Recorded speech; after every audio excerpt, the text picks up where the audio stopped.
Before we start, colleagues, I ought to tell you that Traffic Street has been closed, and if your members are not here, they could be negotiating their way around it. We don't know the scale of the problem. The rumour is that there is a bomb scare in Westfield.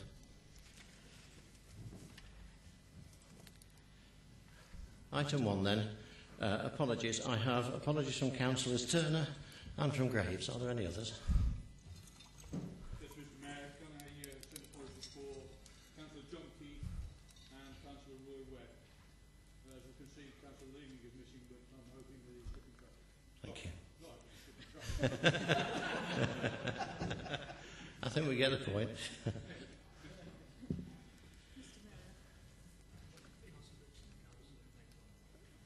I've seen Councillor Nater, but we'll put Councillor Richards down. Thank you. Thank you.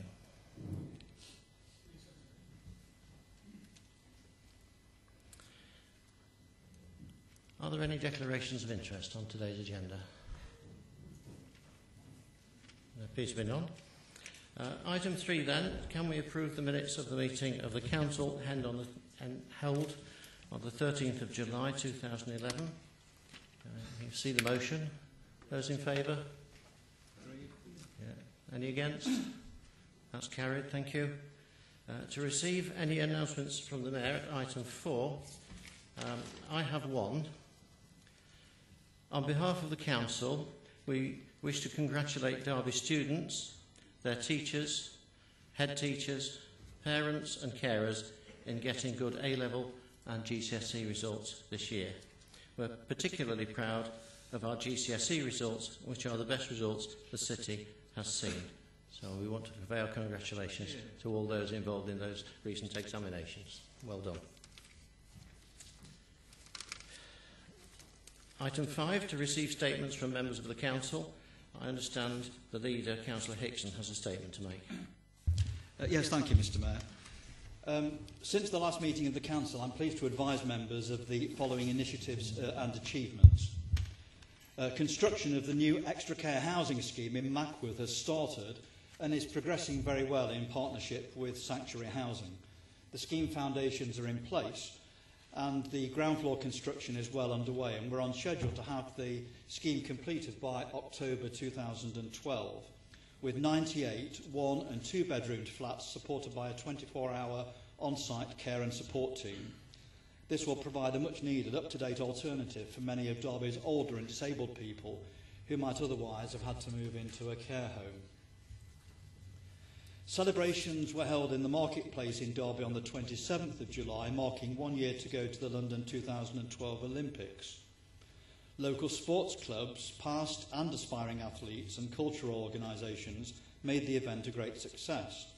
And the highlight of the day was the presence of 3 Olympic torches, one from London from 1948, one from Athens in 2004, and the new London 2012 torch, which proved very popular.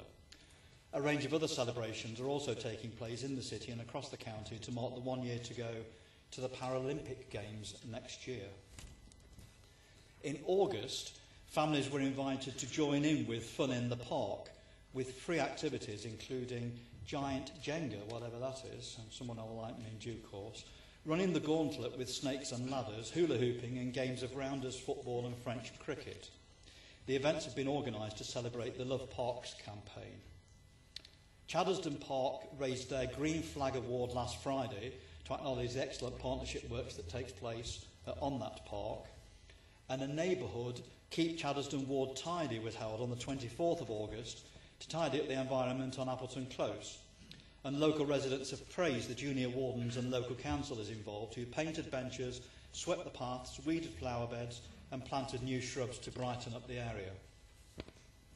An Intergeneration Day was held on the 10th of August with Age UK, Chaddersden Park Centre, junior wardens and local councillors, and various events were arranged during the day, including replanting the garden at the front of the centre and in the park. Stockbrook Action Week was held from the 22nd of August until the 26th of August. The week was organised by the Abbey neighbourhood team, and the team worked in partnership with local councillors and the Member of Parliament for the area, and also the police, Street Pride Probation Enthusiasm and Derby Boxing Academy to involve local young people and residents to carry out a clean-up week in the area. On the 4th of September, the Darley Park concert attracted 30,000 people to the park to enjoy the country's largest free outdoor classical concert. The Guardian newspaper recently described Derby Fest Day as one of the most exciting UK festivals for outdoor performance in its article about the best cultural events taking place this summer and autumn. This year's festival takes place on the 23rd and 24th of September and features a whole host of new acts, as well as the return of Barcelona-based streets company Saruga and fire experts Flame Oz. There'll also be French acrobats Les Trois Points de Suspension and Derby-based Maison Fou. The Council remains at the forefront of efforts to overturn the decision to award preferred bidder status for the Thameslink contract to Siemens and not Bombardier. We are also working hard with partners to work out the impact of the decision on the rail supply chain and identify ways in which we can support those companies and those people affected by the decision. In response to the Thameslink decision and other major job loss announcements in the city, we've submitted a bid for £54 million to the Regional Growth Fund. This programme would put in place a range of support to help us mitigate the effects of these job losses and create a thriving and diverse economy for the future. The Council has also led on a further bid to the Regional Growth Fund.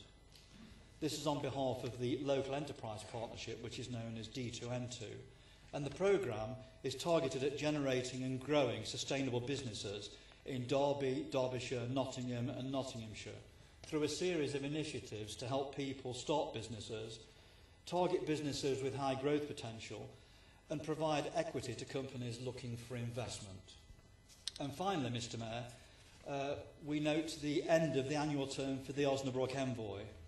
So we say goodbye to Katharina Theakin on the 31st of August and welcome to Derby Sarah Muller, who will be taking up post for the forthcoming year.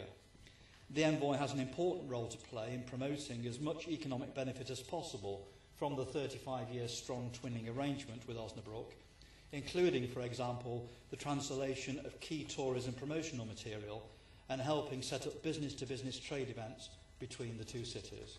And that concludes my announcement, Mr Mayor. Thank you. Councillor Bayliss. Thank you, Mr Mayor. Councillor Hickson is right to talk about initiative and achievement.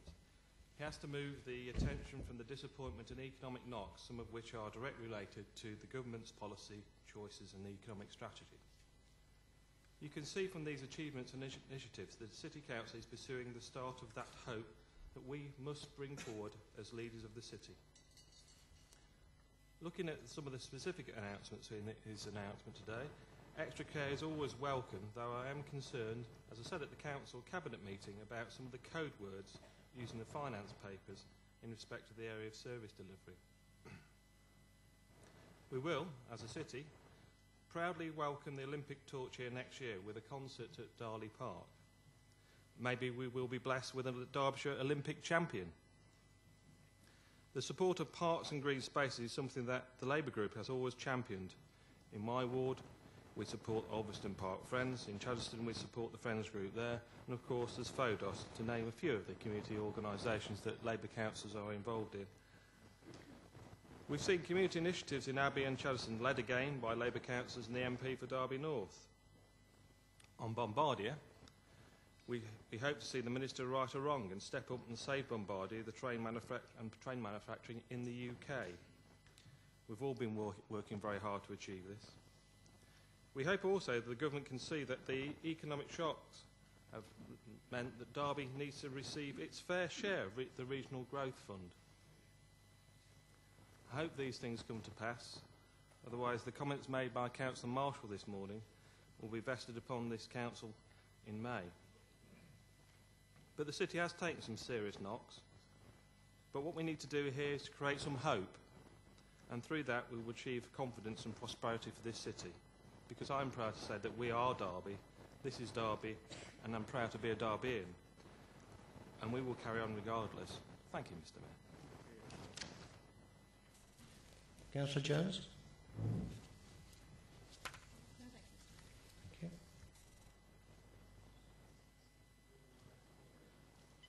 Moving on then to public questions. Mr Finlay, your question about Councillor Champions, please.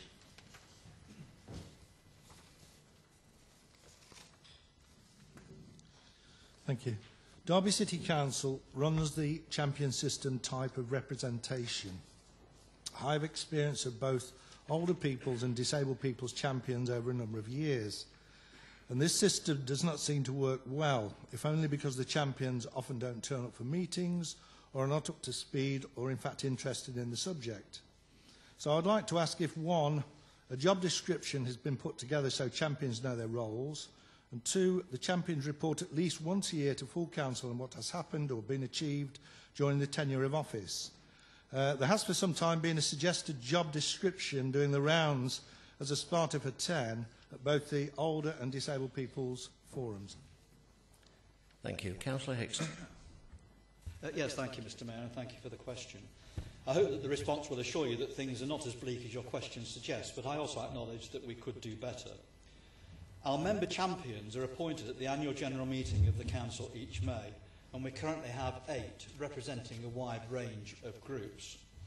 Each champion volunteers for the role either because they have a cabinet portfolio that is directly related or because they have a close interest in the subject. Being a member champion attracts no payment through special responsibility allowances, so taking on one of the roles suggests a real commitment from whichever councillor is appointed. Whilst Council has approved a generic job description and person specification for the member champion role, I'm not convinced that it has been properly circulated. However, more important than a written document is the support that champions are offered by our consultation team, to which they are aligned on their appointment. That support is comprehensive and includes one-to-ones with subject expert officers, briefings and the offer of sessions prior to key meetings, particularly diversity forums. If your perception is that individuals do not attend meetings or when they do they appear uninformed, then that must be a concern to all of us. That's why I began by pledging that in future we will do better. You're right that there is not currently a vehicle to enable a champion to report their work. That could mean that good work done by any of them goes largely unnoticed. And we should be ensuring that member champions are aware of how they can use the scrutiny process to raise issues of concern as and when they arise, as well as reporting to the relevant commission on an annual basis. We have a member development budget that can be used if necessary to raise skill levels, and I'll be asking officers in our policy, research and engagement and democratic services divisions to work together to give extra support to our member champions, to raise their profile and to increase the perception of their effectiveness by those they represent. I hope that those who attend diversity forums or other meetings to which champions are invited will see positive results. Do you have a supplementary, Mr Finlay? Yes, thank you. Would you not agree that perhaps one of the problems with the champions is that they're often only champions for a year, and it sometimes takes up to a year for them to get to speed on what actually is going on, and by the time they are, they're then... I appreciate it's something to do with the way that the council is sometimes changes, but is there a way around that? Well, only by the champions themselves volunteering to stay on for a longer period, and certainly for my part, I'd be only too happy if champions stayed in place for many years. The problem is, of course, as it is with all council business, that members' work commitments sometimes intrude, and council commitments for individual members change on an annual basis, which sometimes militates against councillors staying in one role for a long amount of time. But I do think the suggestion that you make is worthy of further investigation. And if there are champions that we can leave in place for longer periods, that's something I would want to do. Thank you.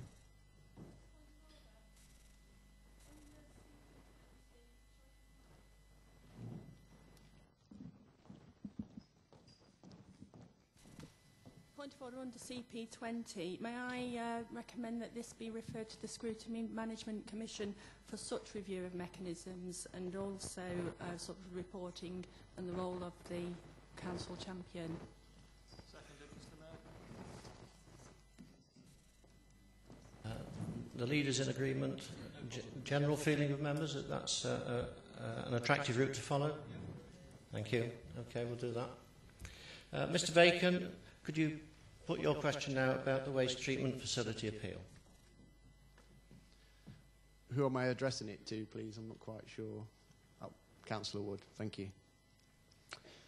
The 2010/11 City Council accounts highlight that while the City part-funded the incineration plant appeal costs of the developer to the tune of over £175,000 before VAT, it only spent £41,770 before VAT on its defence.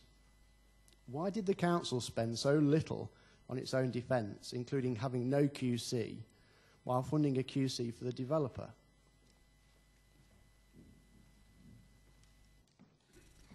Good evening, Mr Bacon.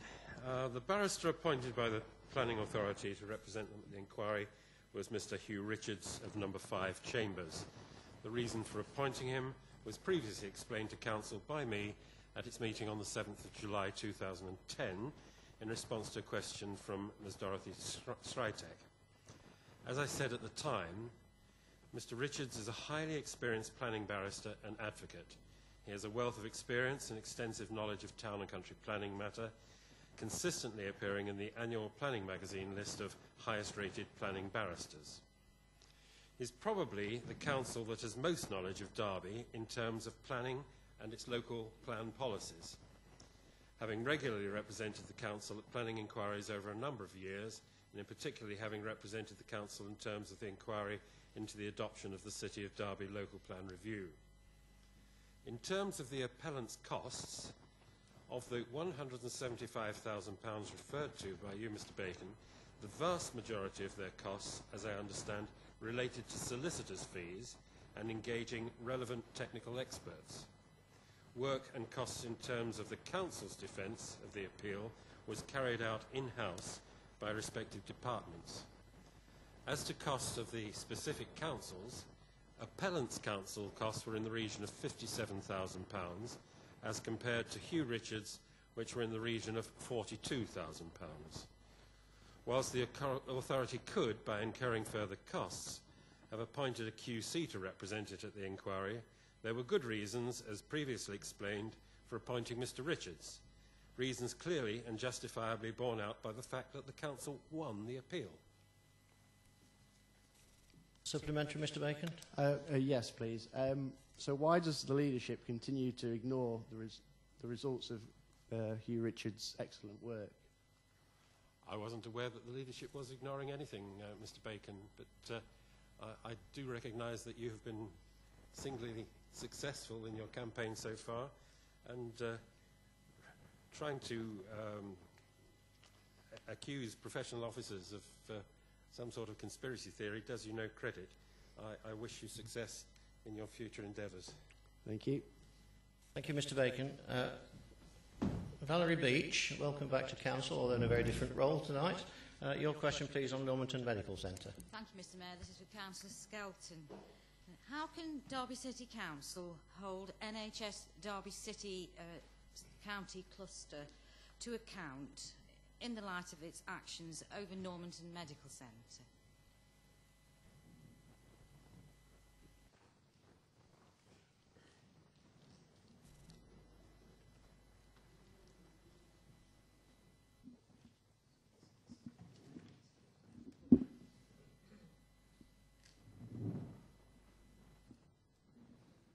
Good evening. Thank you for your question. Derby City Council has held the NHS to account in respect of Normanton Medical Centre in the following way. The proposal was discussed at the Adults Health and Housing Scrutiny Commission meeting on the 20th of June 2011. It was called in as an item at its meeting on the 25th of July at the request of a councillor who was not actually present at the previous meetings. The Commission, having received the information, resolved, firstly, to recommend that the closure of Normanton Medical Centre should not proceed until or unless alternative local provision of an equal standard for this particular community is in place. And secondly, to request an update at their 31st of October meeting which demonstrates that patients, concerns have been addressed. NHS Derbyshire, that's both the two together, has a statutory responsibility to ensure it has sufficient capacity within its primary care providers to meet the needs of its resident population, and it is in this context that all considerations about primary care services are made. The 5-year time-limited contract between NHS Derby City and United Health Primary Care was negotiated in 2005 because of the difficulties the majority of GP practices were experiencing then, with large numbers of people living in the city unable to register with a GP. Since September 2005, the PCT has made a significant investment in the Normanton and Peartree area, and access to local GP services in the area has been improved. For example, Derby Open Access Centre, the new development obviously at Lister House and Derby Lane. Section 242 of the NHS Act states that they must make arrangements to ensure that users of services, whether directly or through representatives, are involved, whether by being consulted or provided with information. The circumstances in which the duty applies are detailed in the Act, and the Department of Health's Real Involvement Guide to implementing Section 242 helps underpin the legislation. It does not detail specific duties when a contract comes to a natural end, as in this case. The Scrutiny Commission was assured that NHS Derbyshire is acting in line with Section 242 of the NHS Act and is complying fully with statutory regulations. It has the opportunity to test this at its meeting on the 31st of October 2011. You have a supplementary, Ms Beach? Yes, thank you, Mr Mayor. Councillor Skelton may or may not be aware that it was felt of sufficient concern that the Patients Participation Group updated the AAH Commission on the 5th of September and brought new evidence. However, is the Cabinet Member aware that should Overview and Scrutiny Committees consider that the process of an NHS body's consultation on any significant changes to services has been inadequate, it has the right to refer this to the Secretary of State. This right is contained within the provisions of Section 244 of the NHS Act 2006 and enacted in Regulations Statutory Instrument 2003-1617, Clause 3, the whole of it, and Clause 4, subsections 5, 6 and 7. I have copies here if anybody would like to see them. I am aware that, yes, the Scrutiny Commission does have that power to do that, yes. Welcome, Councillor Leeming. You got past the traffic block, did you?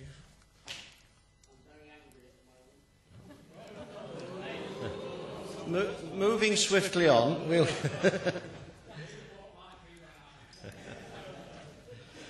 Can I ask Dorothy Skrytek to put her question on food saving schemes, please? Thank you, Mr Mayor. The question relates to last month's question as well, and in which the City Council stated they were reviewing the waste plan. There was no mention of the waste prevention programme in the Big Choices public consultation on the waste plan, which finished last year. Neither was there any mention of schemes to divert food which can still be eaten, i.e. fair share, as promoted by the London Mayor Boris Johnson. When will the Council start to inform the public about valuable food-saving schemes which reduce, reuse and divert that food to those in need, rather than destroy food in incineration processes, including anaerobic digestion or dirty AD? Nota bene, AD will rely on contractual amounts of food to destroy, as well as food crops being grown specifically for destruction, i.e. Whitwell in Derbyshire.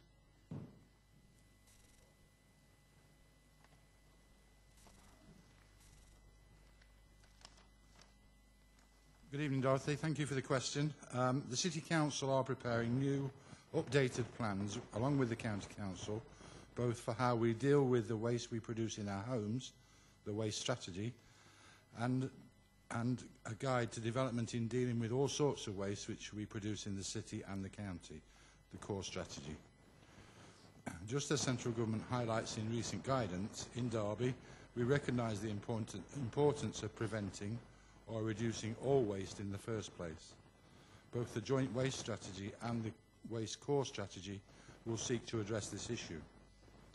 It is correct that food waste was not explicitly raised in the first piece of major consultation on the core strategy, Big Choices. However, this was only the first stage of the consultation, which will be continuing in different forms over the coming months. This consultation, and indeed that for the waste strategy, will address with the public the important issue of waste minimalisation in all its forms. This will include consideration of relevant, suitable and workable waste prevention schemes. Fair Share is a national UK charity supporting communities to relieve food poverty by providing food which is surplus to the food and drink industry, and then giving it to the organisations working with disadvantaged people in the community. There are similar schemes operating in the city, where supermarkets donate food stock close to the end of its shelf life and give it to charities such as the Red Cross and the Padley Centre. They then subsequently give this to the homeless and other needy groups in the city. In addition, Waste Management are organising food waste awareness campaigns amongst students. Staff will be attending the Derby College Roundhouse and Derby University at Kedleston Road. At all of these events, the key messages will be cooking from scratch, portion control, measuring portions and using leftovers to prevent food waste. In wards such as Abbey, Normanton and Arboretum, Waste Management will be organising 2 Feed 1,000 campaigns with the Love Food Roadshow. One will be in October and one in November. A Feed 1,000 campaign is where they take the equivalent of a year's food waste from an average family and then use it to prepare 1,000 portions of food. In addition to all this, information is also available to our householders on our website through a link to the National Love Food, Hate Waste website. Thanks very much, Councillor. Question 2, supplementary. Can the councils now assure us that this surplus food, which you've already started now reusing or in a more sustainable way refeeding people with, won't go to, for example, the Ogen wood waste incinerator, which is due to start up in November, probably November the 5th, so they can cover up the start-up pollution?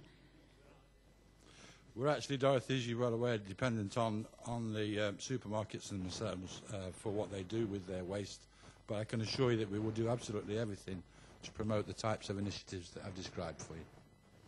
Thank you, Mr. Skytake. Can I call Mr. Hand to put a question about the reduction in carbon emissions, please? Thank you, Mr. Mayor. The Council has recently published its climate change strategy update.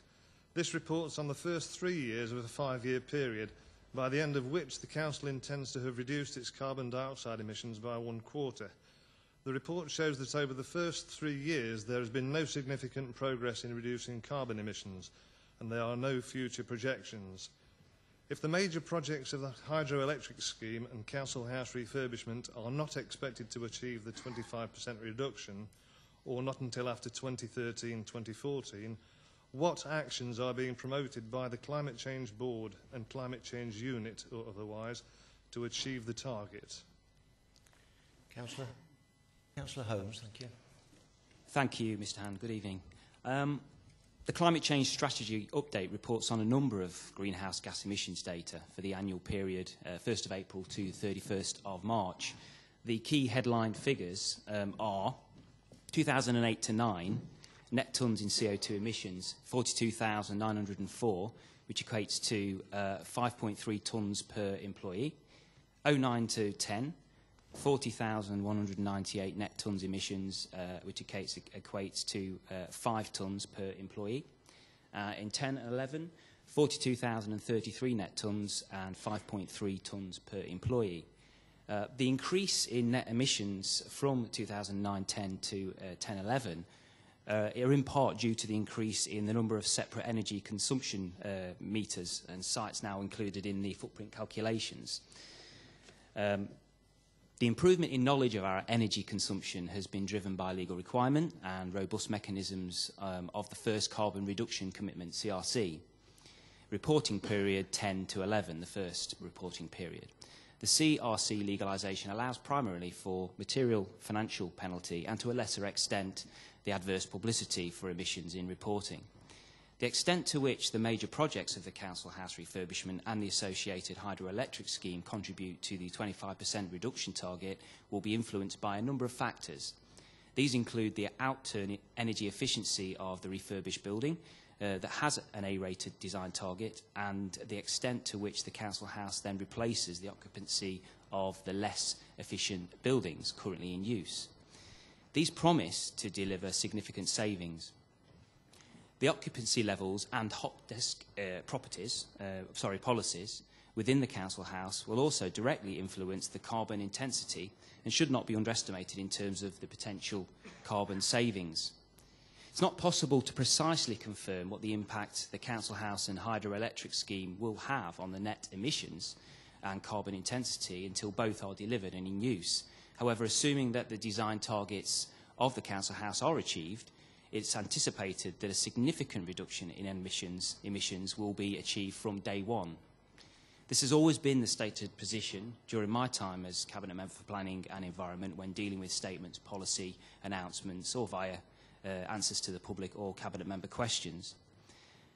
A meeting of the Climate Change Board is currently being arranged. Following fundamental reorganisation effective from April this year, the current primary focus of the Energy Management Team, which is part of the Council's Property Maintenance and Energy Division, is 60% of resources towards ensuring compliance with the CRC statutory reporting requirements. The remaining resource was split to support schools, managing the automatic monitoring and target system, building management systems and the development of business cases for positive payback projects, such as energy efficient lighting at Chapel Street Car Park, and solar power installations at Frygate Studios and Oakwood Springwood Leisure Centre. The Board still oversees the progress made against all the climate change and energy team projects contained in the Council's climate change strategy. This document still sets the strategic aspiration to meet our 25% carbon reduction by 2014. Thank you.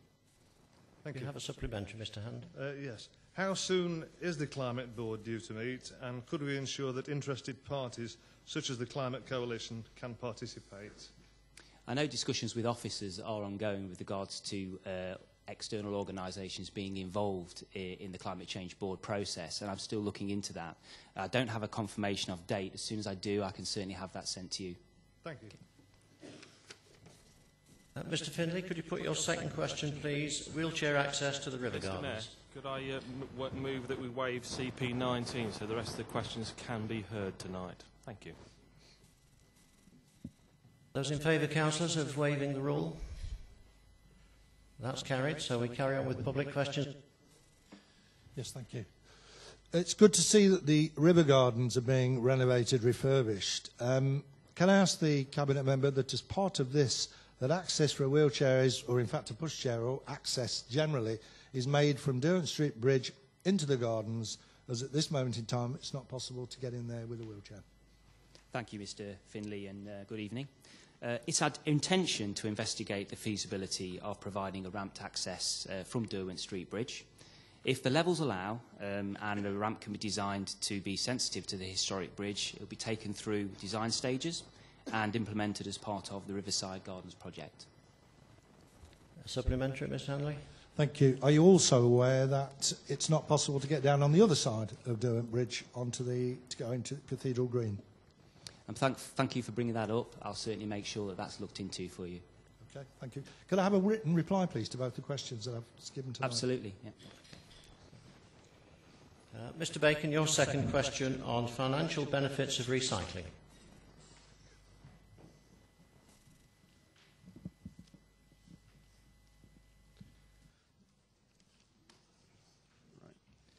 In the 2010-11 period, the City Council went into profit in relation to blue bin materials and paper recycled at the Green Star facility on Victory Road, when it was paid over £124,000 for the waste material.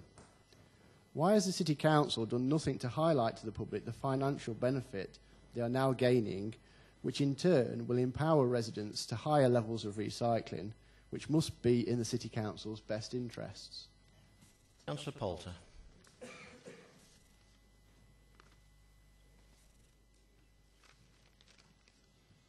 Yeah, good evening, Simon. During 2010-11, the City Council collected and recycled 14,000 tonnes of blue bin and paper waste from householders in the city. Income derived from this activity is, however, absorbed into the costs of collecting black bin, brown bin waste, as well as blue and paper waste. The overall cost of providing refuse collection throughout the city in recycling, composting and the disposal service across the city during 2010-11 was more than £11 million. So this really needs to be put into some sort of perspective. The £124,000 you refer to was a net payment after all fees had been paid for processing our blue bin and paper waste, and whilst being very welcome in supporting the Council's budget, this does only amount to just over 1% of the total required to provide waste services across the city.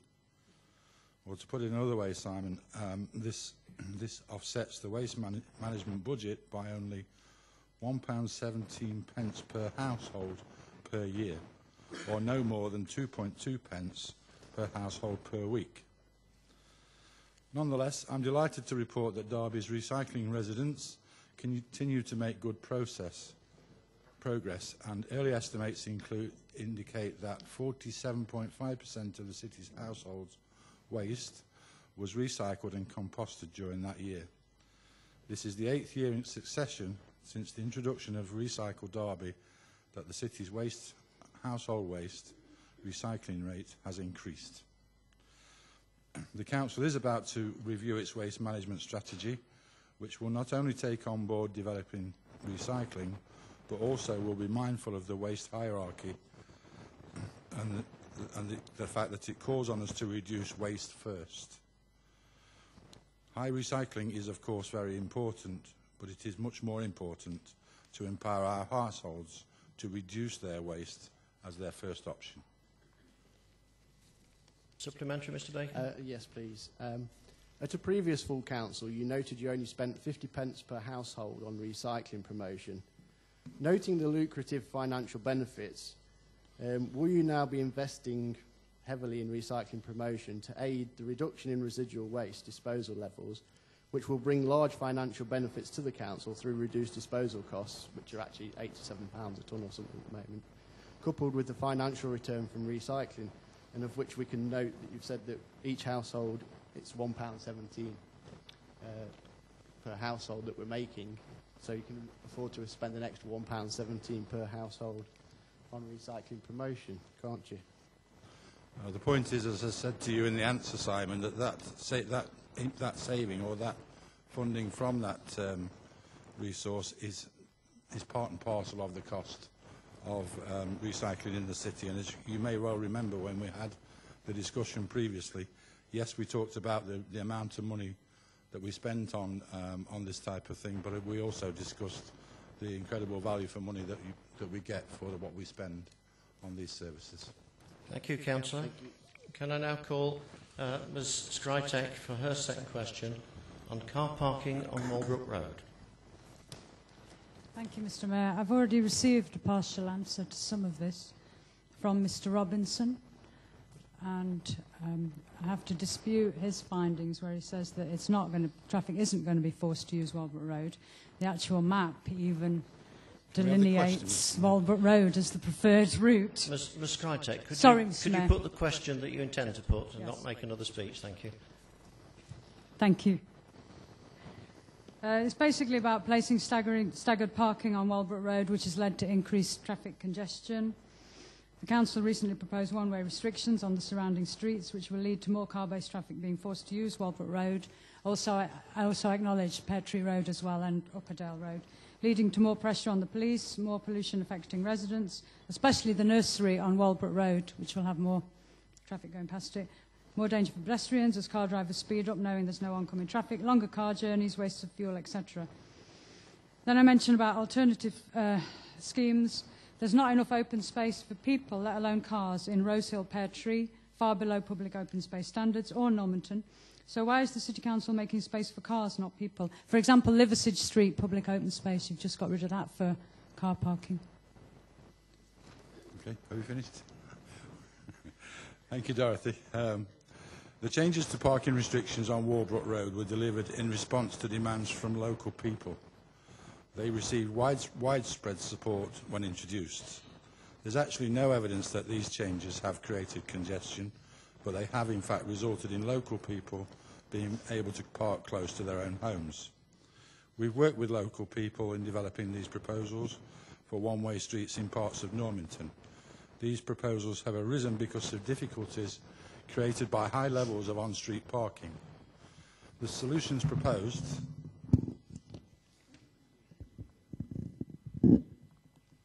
Is that better? Or is that worse? Oh, it's better. Okay. The solutions proposed, which are currently the subject of public consultation, aim to address those problems in the most effective possible way. Initial consultation with local residents last year showed significant support for the proposals. I am pleased that we are now in a position to make progress, taking these much-needed improvements forward. Any objections brought forward in the public consultation will be reported to the Normanton Neighbourhood Board and will be fully considered before a decision on whether to implement the one-way system is taken. I'm sure you have a supplementary. Thank you, Councillor. Thanks, Mr. Mayor. Yes, regarding that, I'd like to know how much public support there was, whether you can let us know that, not just lots or significant, and I don't know how many actually responded to it. And regarding the public open space, I'd like the Council to reconsider the disposal of public open space for cars, i.e. Liversidge Street for a multi-storey car park, which is public open space. And that could help the Stockbrook, the area right next door, Rosehill, Pear Tree, etc. The people there could use that open space. Dorothy, thank you for your comments, but you were going to put a supplementary question, and I didn't see a question in there. Well, it's regarding public open space. I want the Council to reconsider taking public open space for car parking. I'm sure Councillor Poulter will take on board your comments. Thank you. Okay, Dorothy, just in relation to the consultation and the results or the amount of public support, I think the important thing going forward is the amount of public support and the results of the consultation that will be carried out in detail in the future as well. Okay. Right, so I can see those figures then. Moving on to item 7, there are no questions put, so we'll move swiftly on to item 8. To receive written questions from non-council cabinet members. And the first written question submitted comes from Councillor Russell to Councillor Skelton.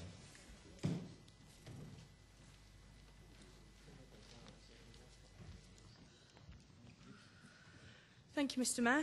Good evening, Councillor Skelton. How much will the consultation into the closure of Whittaker Road Day Centre cost the taxpayer?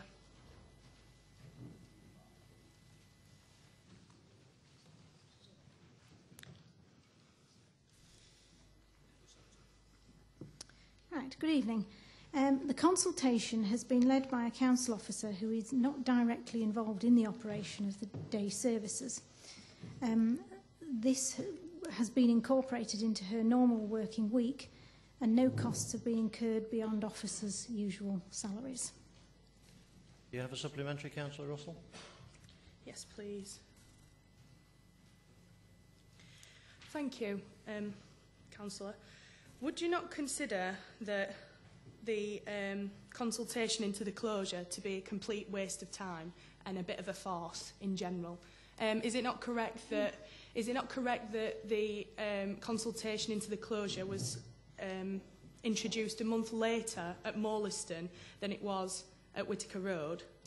And the fact that all referrals to both day centres were stopped well over a month ago, so there will be practically no users at either of the service centres when consultation comes to an end. Would you not say that that was a waste of time and already given the indication that the council wants to close the centre? No, I don't accept that.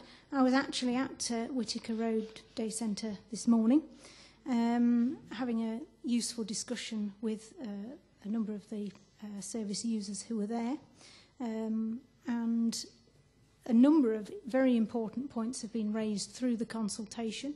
We had a very good, sensible discussion with people. They were asking us to do certain things. Some of that is in work in progress at the moment. And I think it has been a really beneficial exercise to do, to make sure that all bases are covered when thinking about the details of what the proposal is, to make sure that it would work out in practice, if indeed that is what we end up doing.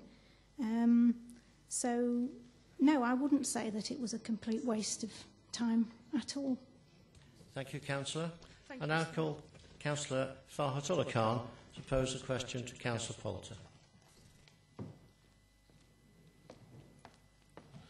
Thank you, Mr. Mayor. Councillor Poulter, good evening. Can you please confirm if there are any reviews taking place citywide in relation to CCTV and its potential withdrawal?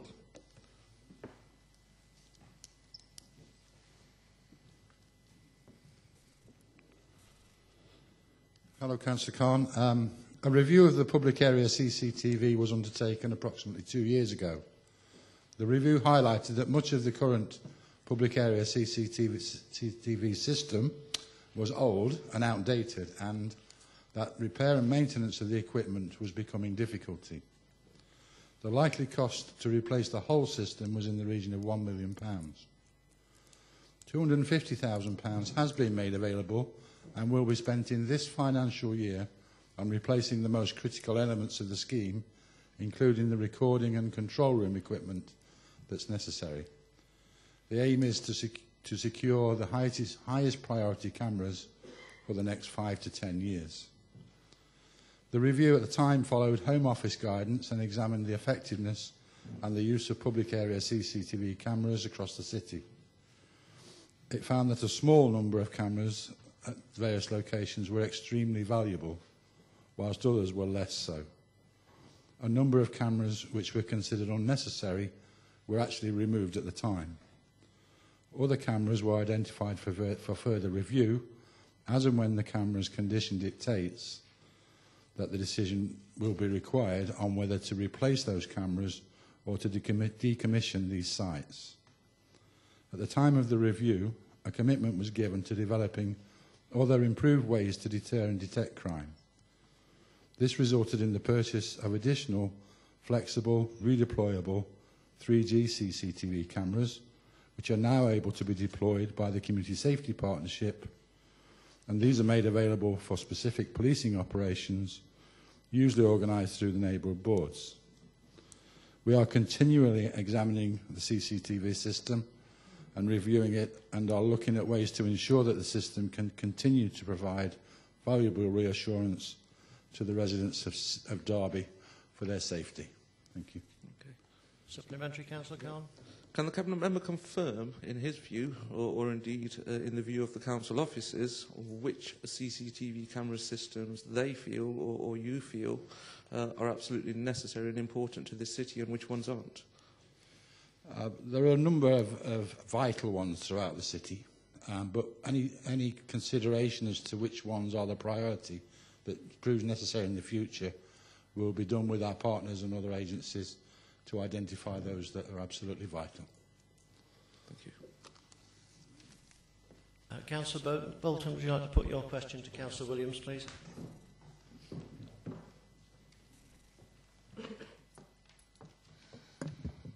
Good evening. Can the Cabinet Member tell me what the Council are doing to protect our children and young people services from more budget cuts?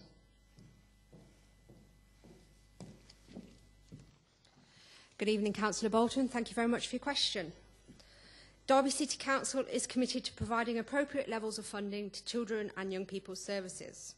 I can confirm that we will maintain our commitment to the following: improving educational attainment, safeguarding vulnerable children and young people, and narrowing the gap.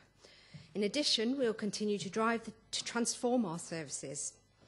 In order to protect our services, we'll continue to reduce bureaucracy where it still exists through efficiency. Where possible, we reduce management costs. We will reduce reliance on agency staff and consultants and consider other ways to provide services and joint services. Given the national position, we have a good track record of managing these budgets and will be in a strong position to meet the challenges ahead. Do you have a supplementary, Councillor? Yes, I do. Thank you, Mr Mayor. Many staff I speak to in the department and indeed in our schools have got grave concerns about more cuts being forced upon them by this coalition Liberal and Tory government, which in my view are most unacceptable. The staff I speak to are concerned about the frontline services we are offering our children and young people in this city, and really that we should be putting the children first and not ensuring that the government cuts are met. Councillor Williams? Well, as I said in my answer, we will ensure that we will continue to make sure that we have commitment to those areas that I have said. But let me just take you back to the year of 2006, with a budget where Councillor Bolton was indeed the Cabinet Member for Children and Young People. Prior to 2006, the Director, management, staff and indeed Cabinet members of all political persuasions had been working towards preventative measures in children's social care rather than firefighting problems. However, I was dismayed and concerned when in the 2006 budgets we saw cuts in posts such as family support workers, community care workers and social care reception posts. This, in my opinion, led to a serious deficiency on the capacity of the service to the prevention of children entering the care system. Staff morale was hindered. They had to manage the extra workload in an already stressful and emotional environment. This led to higher sickness rates, low morale and recruitment and retention problems. These are facts. All the preventative work done in the past to help reduce the number of looked after children was, in my opinion, jeopardised. In earlier budgets, when I was a Cabinet Member for Social Care, Youth and Housing, I had set a budget that brought the level pay to our foster carers up to national standards. Under Conservative Lib Dem leadership, this is my answer, under Conservative and Lib Dem leadership, our foster carers received their first increment under Labour.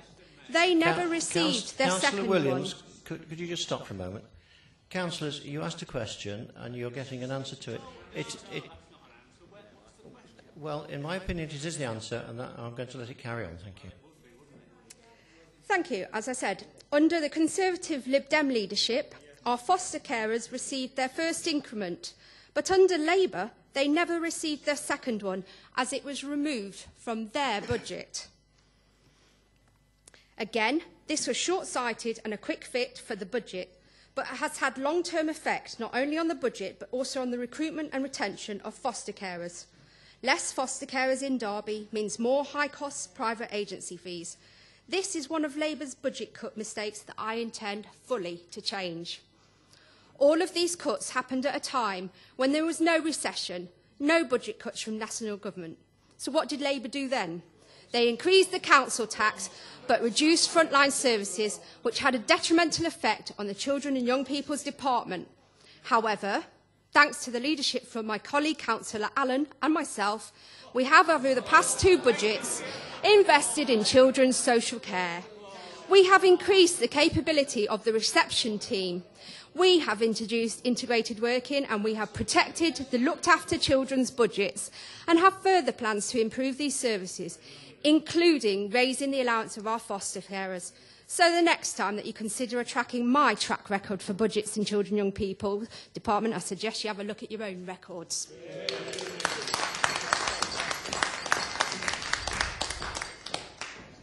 Councillor Roberts, will you put your question to Councillor Hickson, please?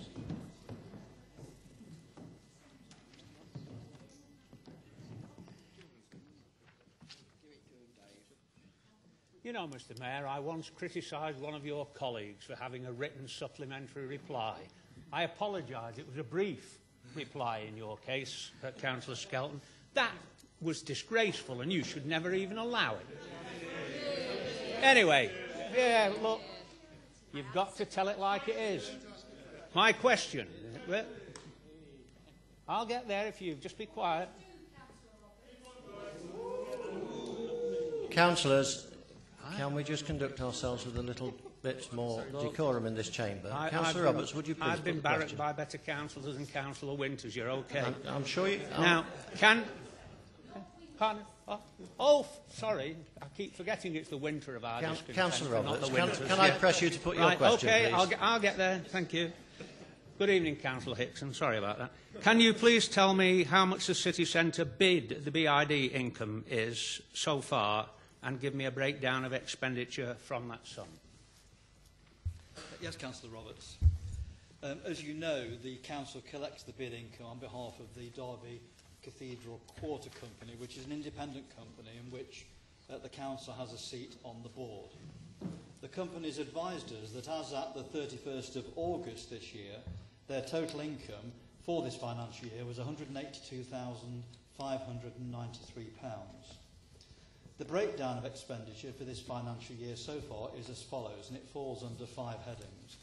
The first is increasing awareness, which was £46,506 and contains website development, business communication, public relations, advertising and brand awareness and photography, the loyalty card scheme, inward investment and marketing, charitable donations and sponsorship, CQ Live and project management. The second heading is under improving access, which contains signage, website and audio tours, project management. The next category is extending length of stay, which contains floral, lighting, tours, events and project management. The next category is called Safe and Secure and contains IT training and equipment, payroll and recruitment, gating and project management. And the final area is inward investment and project management, totalling £18,712. And that contains contract management, courses, seminars and research, the City Council charges with respect to collecting the levy, banking charges, petty cash, office, postage and IT, office rental, monitoring, telephones, legal insurance and accounting. That makes up the total expenditure of £125,283. Do you have a supplementary, Councillor Roberts? First of all, I'd like those figures, if I can, in writing, Councillor Hickson. Thank you very much. I'll collect it afterwards. I don't intend to take a lot of time with supplementary questions because I see we've got 2 questions coming up from the Councillor for Darley Ward. I presume he's up for election next year. Thank you. Councillor Richards, would you put your question to Councillor Poulter, please?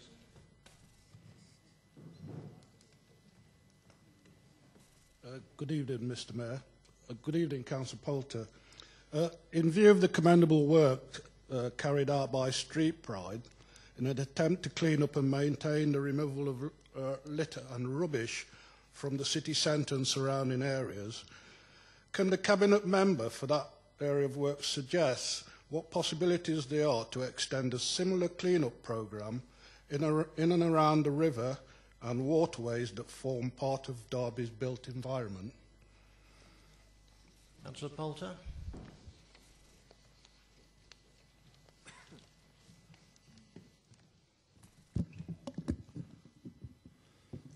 Yes, good evening, Councillor Richards.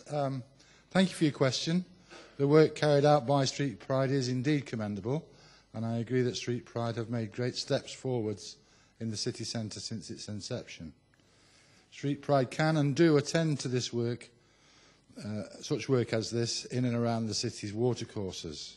Occasionally, it may involve coordination with partners such as the Environment Agency, who may have, among other things, the equipment and suitably trained staff for safely dealing with problems in the water that Street Pride do not possess. This does on occasion mean that Street Pride's normal response time for dealing with problems may not always be met. The City Council recognises that what a great asset the River Derwent is to the city as a whole.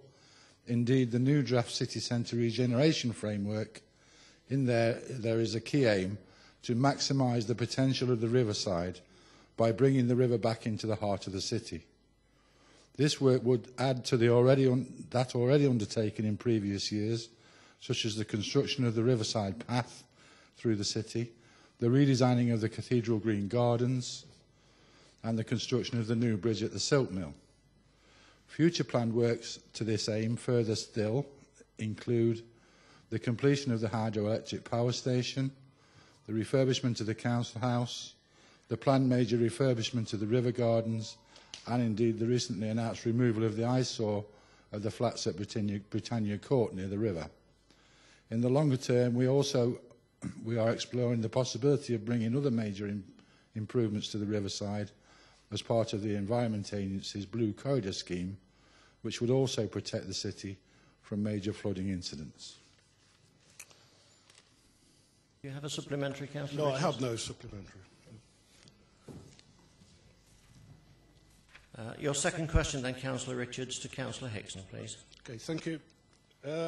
I firmly believe that it is important that the river and the existing waterways that form part of Derby's future economic development, and the idea that public walkways and spaces lining the banks, which has become in great public demand, as a very much loved part of the city.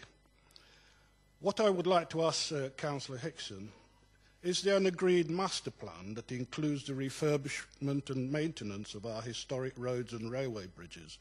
For example, Exeter Bridge and Frygate Bridge, St Mary's Bridge, and of course London Road Bridge and the Handyside Bridge. Councillor Hickson. Yes, thank you, Mr Mayor. Councillor Richards is entirely correct in noting that the river and other waterways, public walkways and spaces and historic structures, including bridges, all form a part of the essential fabric of our city centre. And I agree that we need to maintain and improve all of these, and we do have mechanisms in place to do so. The Council Cabinet recently approved a draft city centre regeneration framework, which is going out to consultation, and that consultation is underway at present.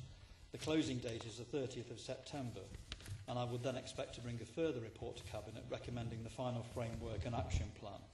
It is a framework rather than a fixed plan, in that a framework gives us more flexibility in the current economic climate, and given the availability of public funding from both council and government sources. The new city centre regeneration framework builds on the previous Derby Cityscape Master Plan and the council's own public realm strategy and public art strategy. It will include elements of public realm, including waterways, as well as walkways and spaces. And there is a bid in the capital programme process for next year for Cabinet members and myself to consider for contributions to the costs of these public realm elements. The maintenance of our historic road and railway bridges is a related but slightly separate set of matters.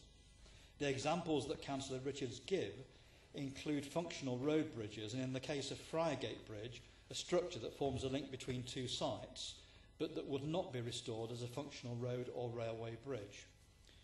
We look for opportunities to fund the refurbishment of such structures whenever possible, and indeed we're in discussion with the owners and applicants of the development sites on either side of Frygate Bridge, Clouds Developments Limited and Lowbridge Derby Limited, together with external funders such as English Heritage, to see whether we can put a funding package together for the restoration of the Frygate Bridge.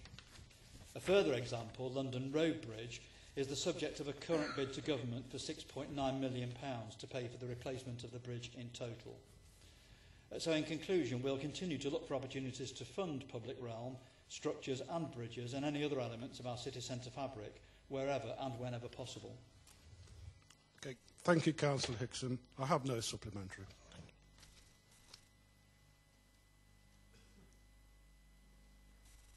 We move on then, colleagues, to item 9 on the agenda, to consider the following minutes and recommendations of the Council Cabinet dated 19th of July and 6th of September 2011, requiring the approval of the Council. That's minute 4111, 4511. Mr. Bayliss? Councillor Bayliss, sorry.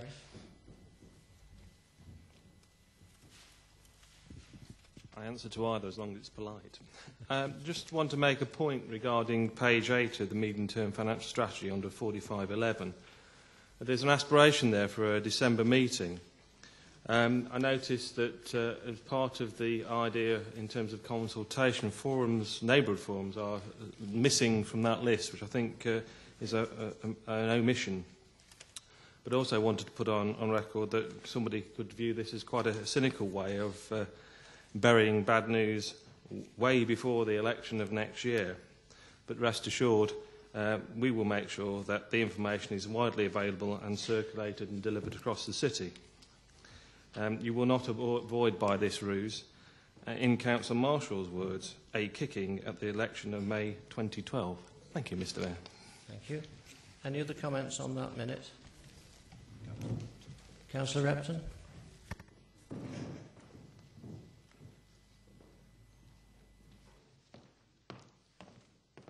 Yes, Mr Mayor, I certainly will be brief, but I want to echo the words of Councillor Bayliss. Certainly this move is the first that I can remember in 24 years on this council, and I think it may be the first time in history where the budget process has been brought forward from March to December. And certainly in the present economic climate, we certainly see it as a very cynical move in terms of trying to deceive the people of Derby to bury that bad news. We're facing further massive cuts in this city. We're facing considerable job losses in this city. And I see this, my group sees this, as getting the bad news out of the way in time. But certainly, we as a group will make sure, irrespective of whether you hold your budget in December, January, February or March, the people of Derby are fully aware of your intention to reduce public services in this city that so many thousands of people rely on. Thank you, Mr Mayor. Can I remind councillors that when we deal with this item, the Constitution allows only for councillors to ask a question about the minute, not to come and make speeches about the minute. So you can, of course, wrap your speech into a question, but strictly it should be a question. Moving to item 4711, Councillor Roberts.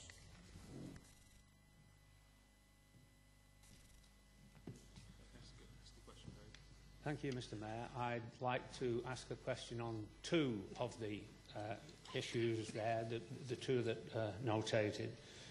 The first one is on the facilities management, and I note from 4.8 of the original paper and not the addendum that the costs are 103,000. And the savings are shown as being over 10 years, which indicates that we would make a saving of over 10,000 a year in reduced costs and maintenance. And I'm slightly sceptical that the lighting and maintenance of that car park, the Chapel Street car park, would save us 10,000 a year. Could somebody confirm that those figures are accurate, please? Councillor Hickson, I think as Chair of the Cabinet, you're required to answer the question. Yes, Mr Mayor, I can confirm, as far as I'm aware, that the figures are accurate.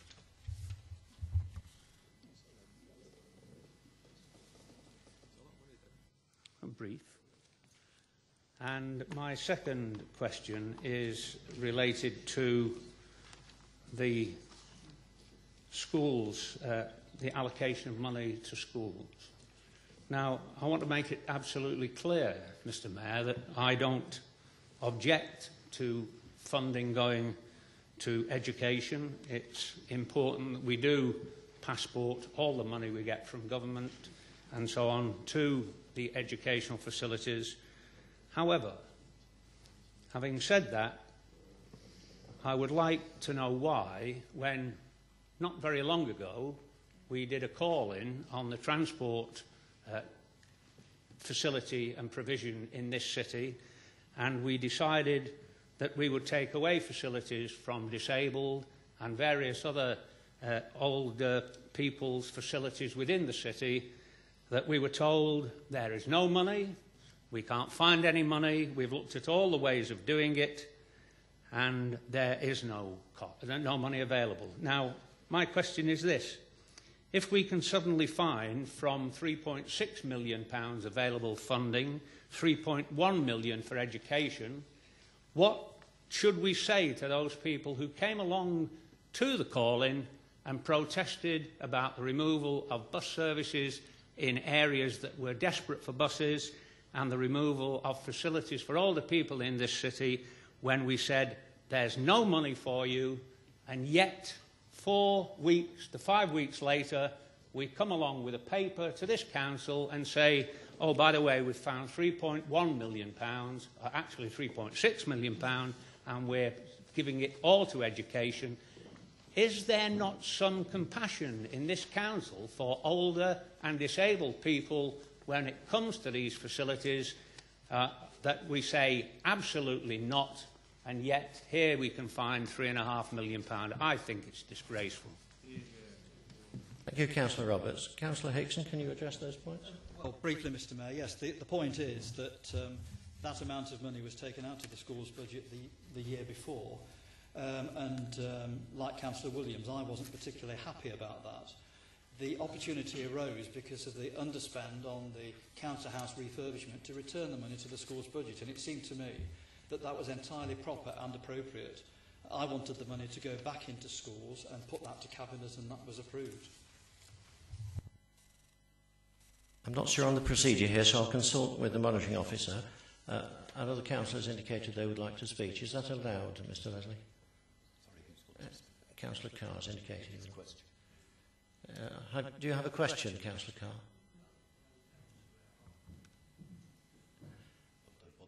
It has to be a question.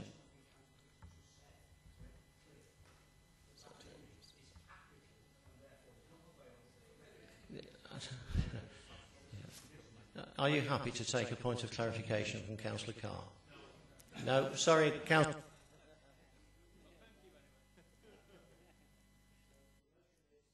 The motion is as written. Can I see those in favour, please?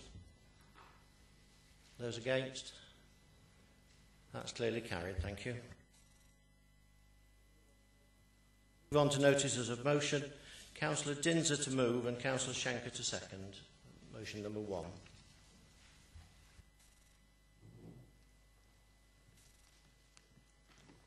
Thank you, Mr Mayor. Can I commend the resolution as written on page 2 of the council papers?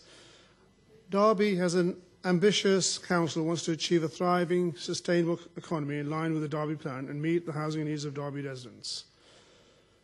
The local development framework core strategy will contain criteria-based policies for a range of topics, including economic growth, housing, as well as biodiversity, climate change, and protection of important green open spaces and wildlife sites. It may not get into the detail like the current local plan, which is being reviewed, but it will establish the principles. One of the sensitive balancing issues that may well emerge is likely to be over the scale of new developments, including housing in particular, within existing green wedges and possibly green belt too. Biodiversity has limited but significant. Derby has limited but significant areas of biodiversity which are under pressure from competing land uses. With expected pressures for new developments, this issue is likely to become more significant. Therefore, the core strategy needs to ensure that this risk is managed to ensure we preserve and add to the biodiversity for Derby citizens to enjoy. And one of the areas of significant importance is the Blue Corridor in terms of developing the river front. Climate change is a high priority locally and nationally. Although the city's per capita CO2 emissions are currently below the regional and national averages, we cannot be complacent. And as the question from a member of the public earlier on this evening highlighted, we also need to ensure that we do not let our record deteriorate. Traffic congestion and growth on major radial and cross-city routes at peak times has recently exceeded that in Nottingham and Leicester. The connecting Derby has potential to reduce that congestion. The City Council needs to capture evidence to support this and continue to work towards a sustainable transport strategy. The Council is currently considering the scale of housing provision which should be planning for and the broad locations across the HMA for growth. Both these elements of the strategy will need to be tested against the plan's objectives and the sustainability assessment criteria. Precisely where the balance will lie between the different objectives is a matter of policy as the plan is drawn up, taking into account government policy on economic growth. How to balance regeneration and environmental objectives will therefore be very important. The Localism Bill does not appear to be indicating major changes to the actual plans that are drawn up, but it does look like there will be more emphasis on eventually moving back to a single local plan rather than a suite of local development framework documents. The core strategy itself will not make many land allocations, though it will allocate some strategic sites, probably, for example, in the city centre, the Osbiston regeneration area, Chellaston Business Park, and some greenfield housing sites yet to be determined.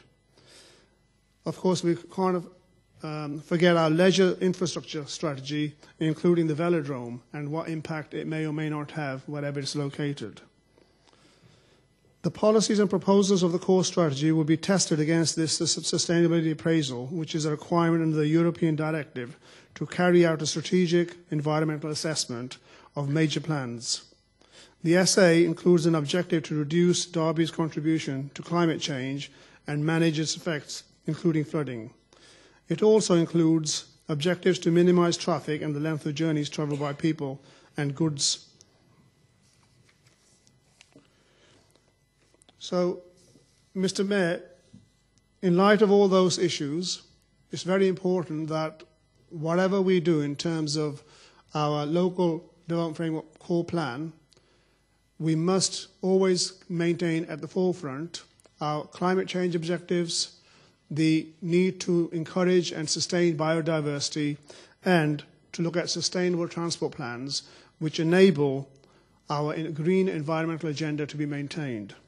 So therefore, I would commend to the Council today that the Council recognises the key role of the local development framework strategy in balancing these objectives, and it will ensure that in drawing up this plan, there is full assessment of the need for new development and the impacts of future development on climate change objectives, green space and biodiversity. Thank you. Councillor Shanker, do you want a second now? Thank you. Is there another speaker on this motion? Councillor Holmes. Just very briefly, Mr. Mayor. The Conservative Group fully supports this motion. We don't disagree. The core strategy will establish the authority's vision, objectives and its main planning policies and proposals over the next 15 years or so, and it will indicate broad locations for growth, areas to be protected, and is likely to make some strategic land allocations, for example. It will be able to make proposals and site allocations to turn the vision of Derby Plan into specific policy that will promote and steer new development. But it will also offer protection for green resources such as wildlife sites and open space. The core strategy will include various objectives which will guide the development of policy, including those to promote sustainable development, address climate change, green infrastructure, as well as objectives to deliver economic success, providing sufficient housing to meet the sustainable communities. The full range of objectives is currently available actually in draft form via the Council's website. There is a link here, but it's too long for me to list it. So you certainly find it on CMIS, and if you're struggling, let me know. I'd certainly encourage you to have a look at that and see where we are right now. It's not too far away from what we're discussing and debating here tonight.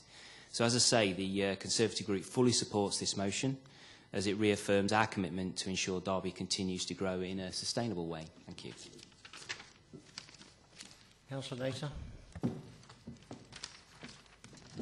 Thank you, Mr. Mayor. I attended a meeting at Quad about the core strategy, and I looked at all the land that has been proposed that could be potentially for housing.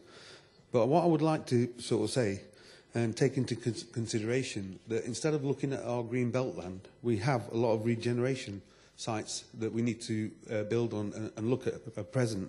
So I think what South Derbyshire are proposing, even around Micklove and Blaegreaves and further afield there, I've started a petition on that just to highlight that people are actually wanting to, get consulted into that. No one else seems to have indicated, so Councillor Shanker, do you want to...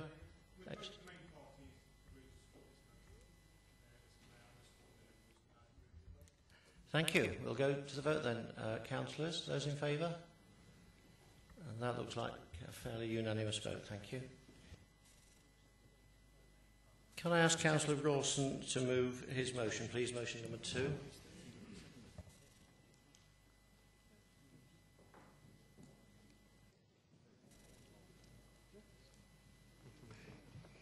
Thank you, Mr. Mayor. Good evening, councillors. Hopefully this is a fairly straightforward motion and one which will find cross-party support. It's an opportunity for councillors of all parties to put the interests of our city first, in much the same way as we have been doing over Bombardier. And it merely asks our city's MPs to do exactly the same. Members will be aware that the government has published consultation on changing the way that business rates are calculated, collected and distributed to local government. This motion makes clear, Mr. Mayor, that this council does not want to see any further loss in revenue which will damage our public services. £19 billion is raised nationally through business rates currently. This amount is pooled, then redistributed to local authorities according to their need. The changes, Mr. Mayor, do nothing to reduce the complexity of the formula because new checks and balances will inevitably be needed. But the changes could leave Derby City Council significantly out of pocket. And that's something that we should all be very concerned about. From 2013, the proposals state that councils will keep the business rates they raise in the belief that this will give councils an incentive to boost business and economic growth. Well, in Derby, with Bombardier, we've already proved that we don't need financial incentives to promote jobs and growth. We fight hard to keep jobs in our city. We already understand their importance to the communities that we represent. I've got a number of concerns, Mr. Mayor, about the proposed changes, which is why I've brought forward this motion this evening. The initial estimates forecasting how Derby may be affected are indeed very worrying. Currently, Derby pays in £82.1 million in business rates, but receives £95.7 million back after the national formula has been applied. If councils keep the amount they raise without need or social circumstances being taken into account, this leaves Derby with a £13.7 million gap in our budget, a massive amount. This figure, however, is based on our existing business rate base, with Bombardier, Egg, Celanese, Royal Mail and government civil service jobs in jeopardy. If these businesses leave the city, the gap in our budget could be even greater. All of this, Mr. Mayor, on top of the £20 million budget cuts being imposed on us by the Conservative Lib Dem government this coming financial year. Friday sadly saw the announcement of another 500 job losses at this council. Our public services, Mr. Mayor, cannot stand any further cuts. A cut in business rate income would devastate what's left of our public services. But what are the alternatives? The only alternative would be to increase council tax.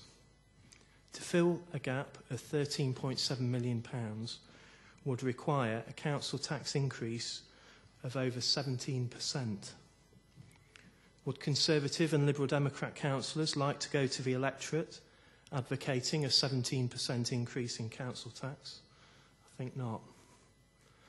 So faced with a choice of further deep cuts or a council tax increase of 17%, we must all make clear to the government that this is unacceptable and we won't stand for it. I have a number of objections, Mr Mayor, to the principles behind this change. It will effect a redistribution of resources from poorer areas of the country to wealthier ones, which, to be fair to the government, is probably entirely the point of the exercise.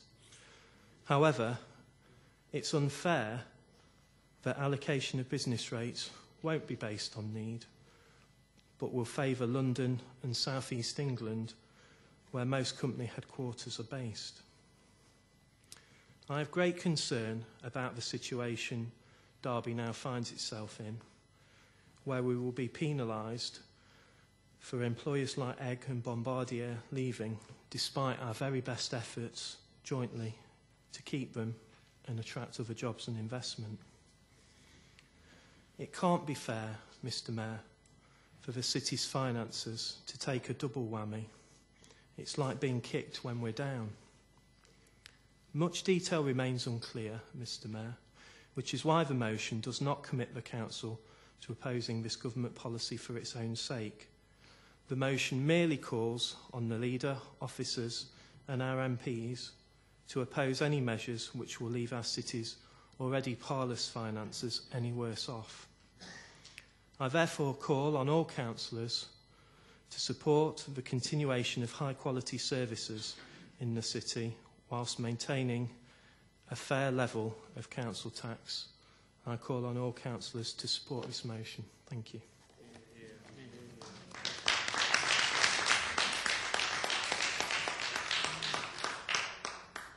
Councillor Bayliss, do you wish to second now? Could I reserve my right to speak, Mr Mayor? You can. Councillor Carr has indicated he wishes to speak. Are there any others? Councillor Carr.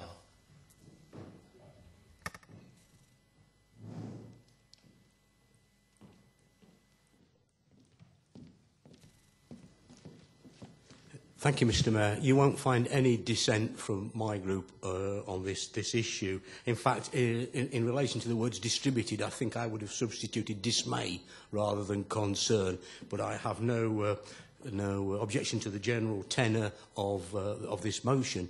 Some of what Councillor Rawson is suggesting or motion is already happening, and there have been discussions on transition arrangements, but I share his great worry about the potential effect of the way the business rates will be redistributed, and I will be supporting, and my group will be supporting this motion. Shall we move to the vote then? Sorry, you're right to second. Thank you, Mr Mayor. The issue of business rates is a very serious one for the Council. It's almost a stealth cut by the Conservative Liberal Democrat government to the advantage of Westminster City Council in this case. Across this chamber, it's pleasing to see there is cross-party support.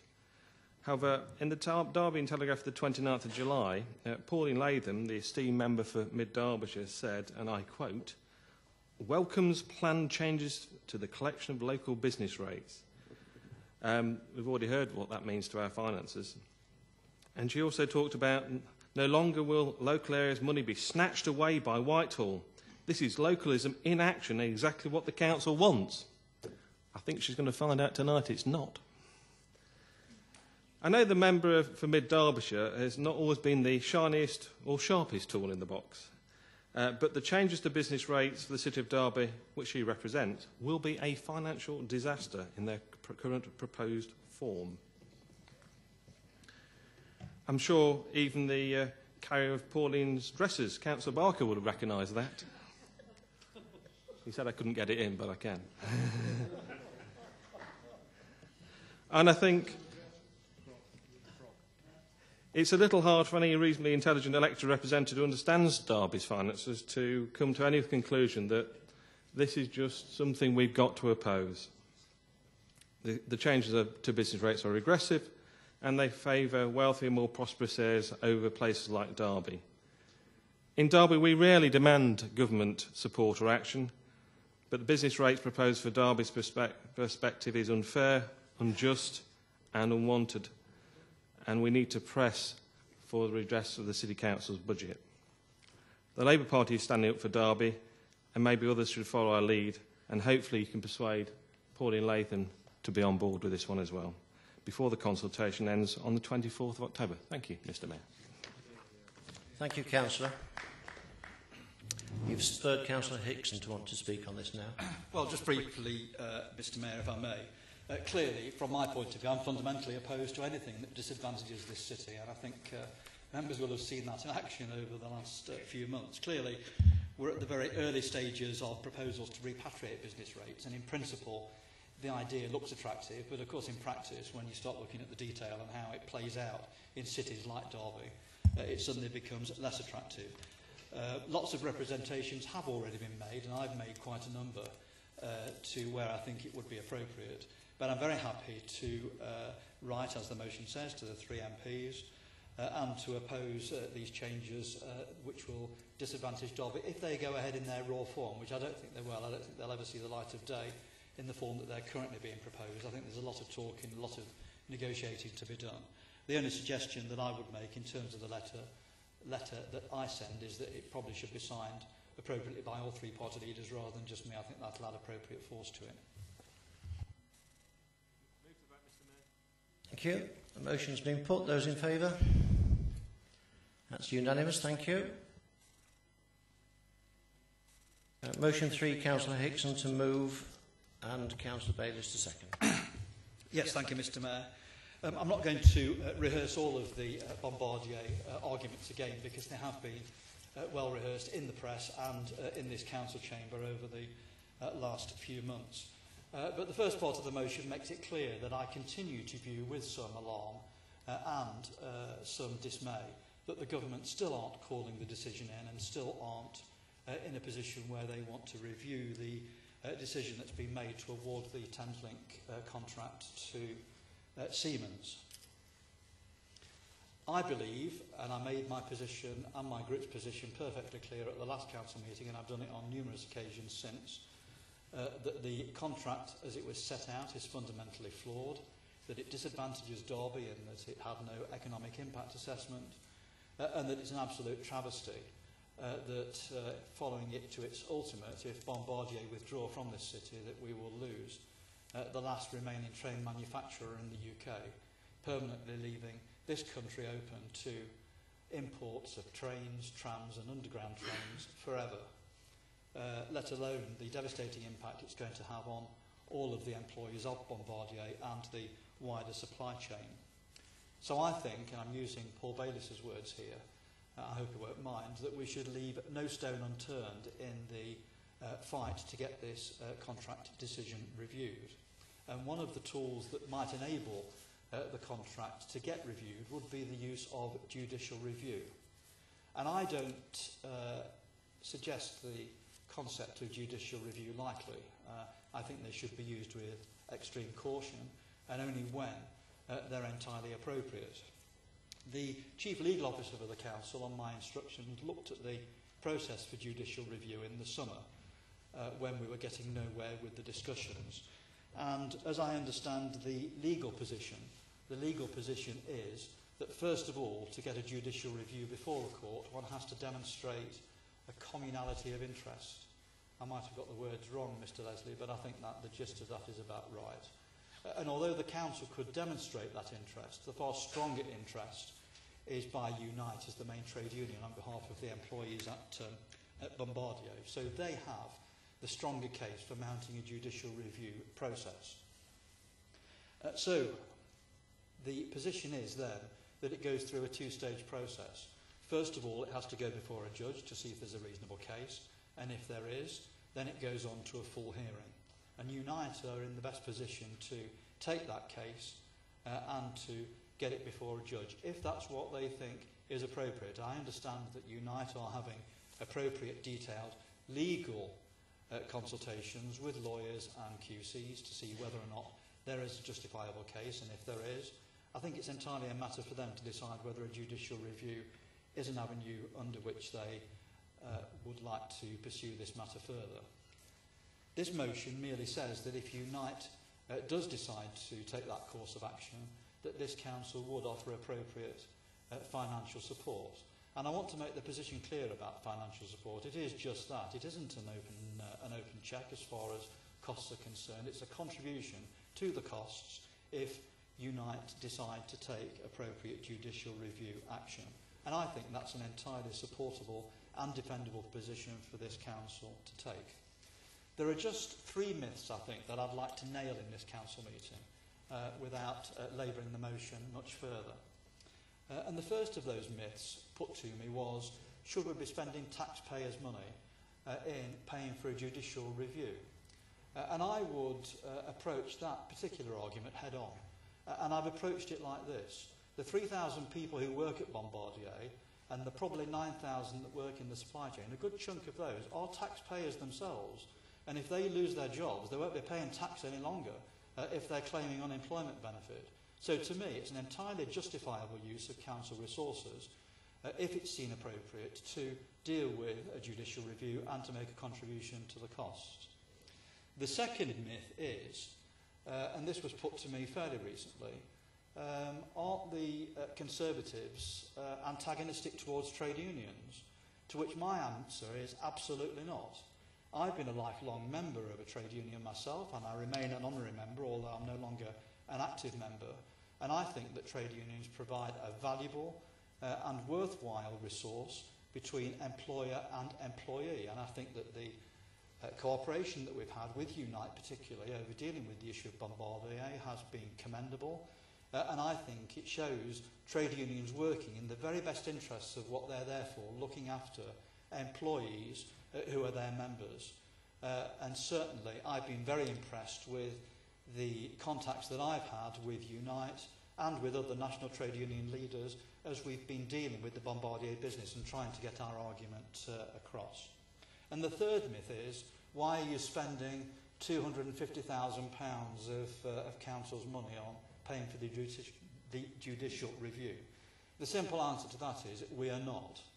The figure of £250,000 is a speculative figure which has come somewhere from the Evening Telegraph. It's certainly not come from me, and it's certainly not come from lawyers or from Unite, because we simply don't know at this stage what the costs of an action might be. Certainly the first stage of that action that I referred to earlier on in my speech are quite modest and would expose us to costs in total between Unite and the council, probably of something between £12,000 and £15,000. The heavier costs come later if it gets through that first stage and goes to a hearing. So there is no blank cheque as far as this council is concerned, and clearly it would be irresponsible for me as leader of this council, or for any of us, to say we were going to meet the total costs of a judicial review. Quite simply, we can't. But I think it's absolutely justifiable, absolutely morally right, that we stand behind this important company, we stand behind these employees, and we stand behind the supply chain and do everything that we can to try and get this decision challenged and, as Paul said again, to leave no stone unturned in our quest to have the contract decision revisited.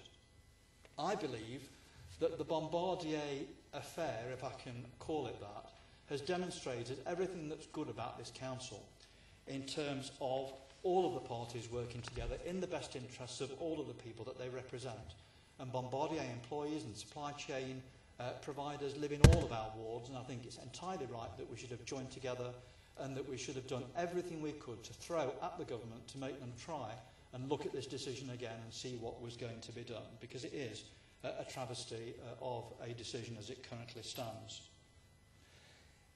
The public protest that took place in Derby City during the summer was a model, I think, of how public protest can take place.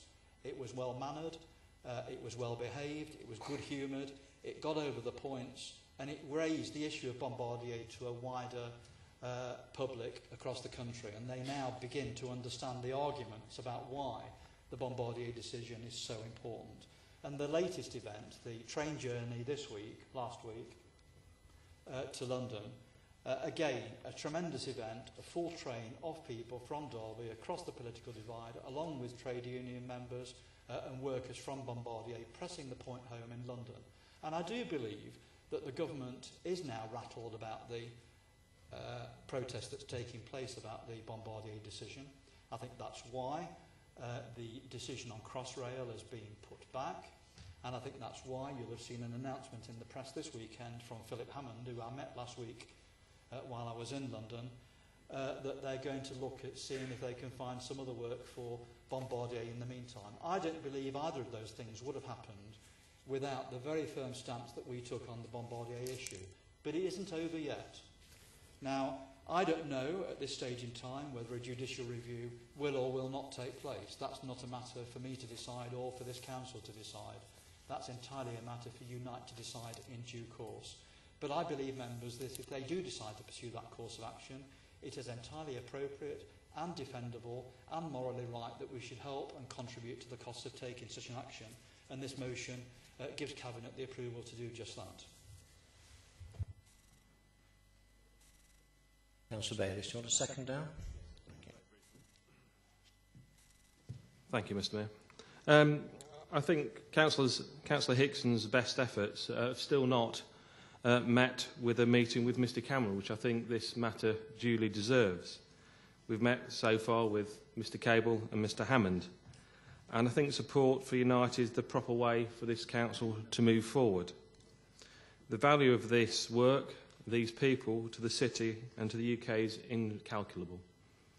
I certainly think that we need to move forward on this basis cautiously. But one thing that Councillor Hickson didn't say is that you win these actions, you get your money back. And I think we've got to move forward on the basis that we've got a case. Hopefully Unite will confirm that from their legal advice. And we can push forward and press the case for making sure we keep Bombardier in the city and the UK manufacturing trains. Thank you, Mr Mayor. I have two councillors who have indicated they want to speak. Councillor Nater, followed by Councillor Repton.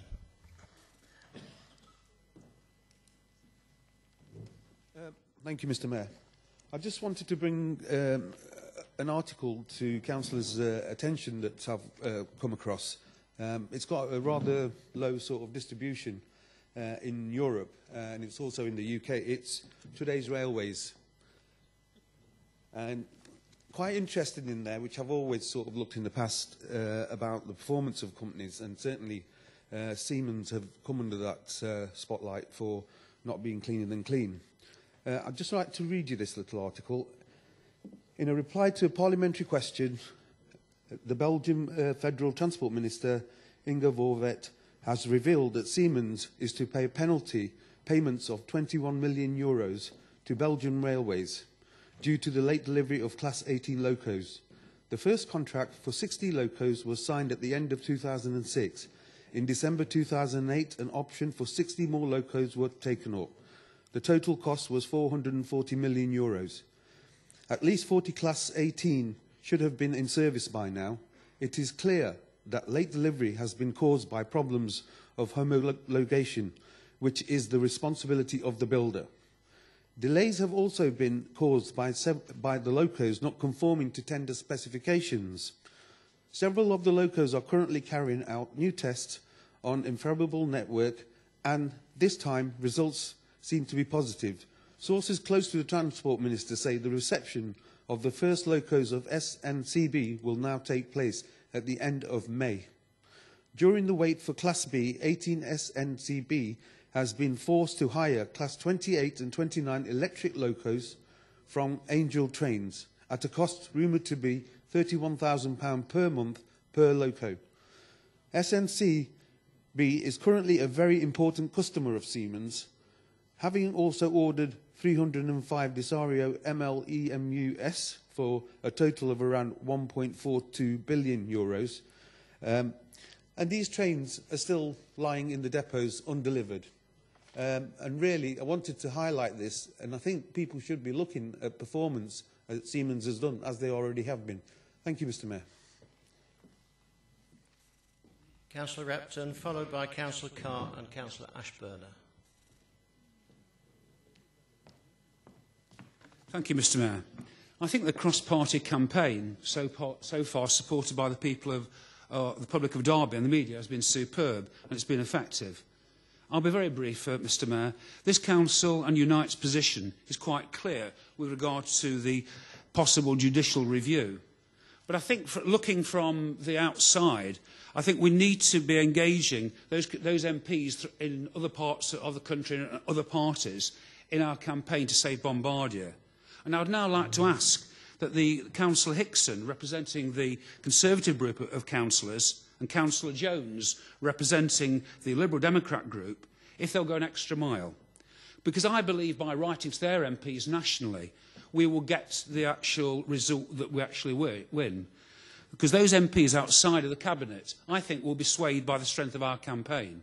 And I'd certainly like to invite Councillor Hickson and Councillor Jones, together with our own councillor that represented the Labour Party, Chris Williamson and Margaret Beckett, in writing to every single MP, pointing out the strength of our case and the importance to the British rail industry, our economy and the social life of this country by retaining the rail industry here in Derby. So that'll be my recommendation, Mr Mayor, and hopefully Councillor Jones and Councillor Hickson, after consulting their groups, will take that very seriously and hopefully follow through my recommendation. Thank you, Mr Mayor. Councillor Carr.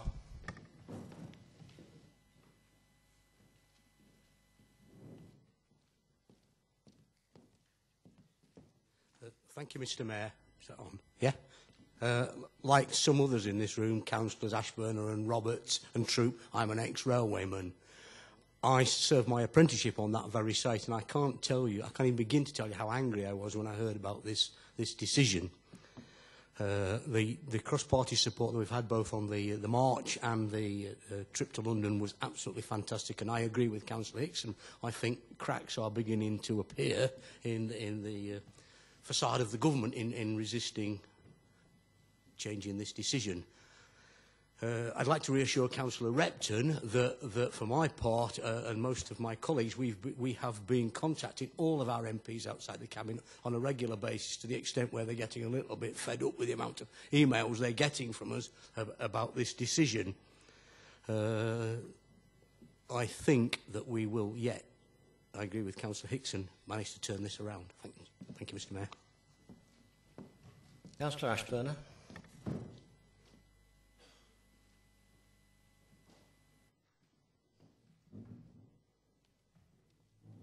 Thank you, Mr Mayor.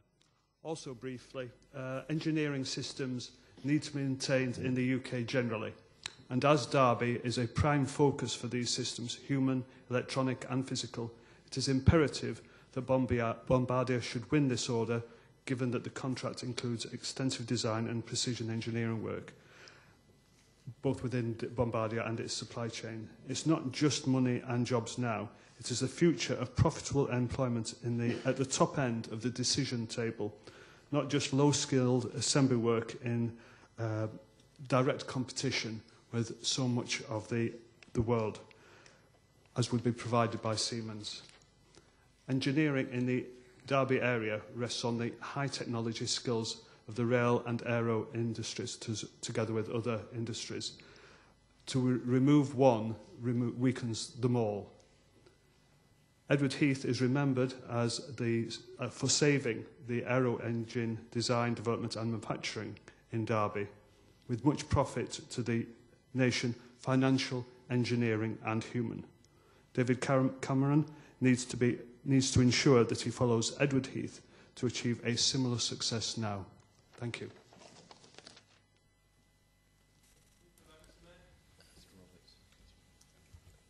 Councillor Roberts, and then we'll go to the vote. I only wish to make a brief point, Mr Mayor. There's constant reference to Unite as our partners in this, and I would just like to say Unite are not alone. There are 4 trade unions, Unite, Transport Salaried Staff Association, RMT and GMB. And they've all agreed that Unite shall speak for them. But I just don't want people to think that only Unite are involved in this.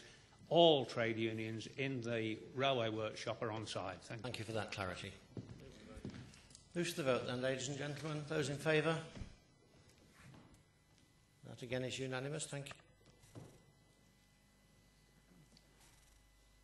Can I call Councillor Elwyn to now to move and Councillor Russell to second motion number 4?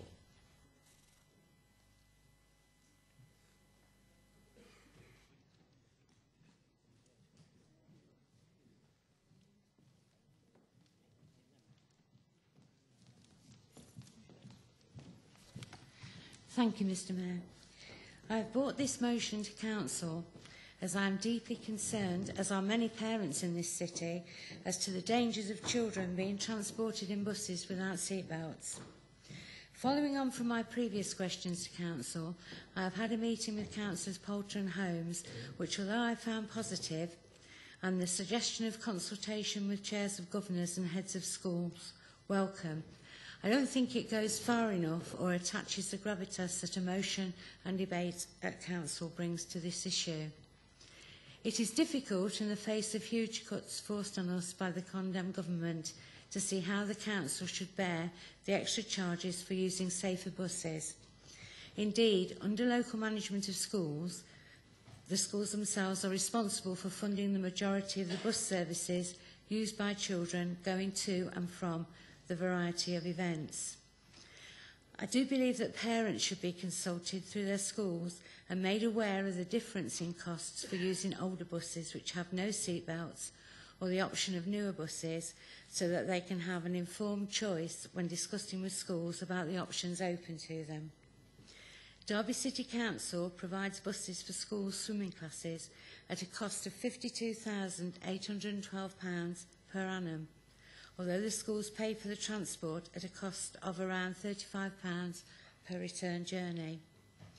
I think that when these contracts are put out to re-tender, we should be giving extra weight in the tender process to those bus companies who are prepared to pay more attention to safety issues. When researching the subject of accidents on school buses, I was amazed at just how many there are. There is a newsletter on the internet called School Bus Safety Group, which originated in Scotland but due to demand now includes the rest of the British Isles, and there is usually one common denominator in many of these accidents: the age of the bus. Bus companies seem to send out their oldest buses on these school trips, old, cheap and dangerous. As I have already said, in these times of dramatic cuts, I do not think that this council should bear any more cost to this issue, but I do not believe it has to. I think that pressure should be brought on bus companies to provide more safety for their young passengers. Indeed, an article in the School Bus Safety Group tells of police checking vehicles used to transport children on a day trip to a safari park, and no less than 9 of these vehicles were found to be unsafe on the roads. I do believe the council should, 1, call for independent health and safety checks on the vehicles themselves, 2, have a detailed consultation with parents and not to just dismiss their fears, and 3, ensure that as part of any future re-tendering of this service, safety and safety belts are a significant part of the contract specification. I hope with these points in mind the whole Chamber can support this motion. After all, just how much is a child's life worth? Thank you, Mr Mayor.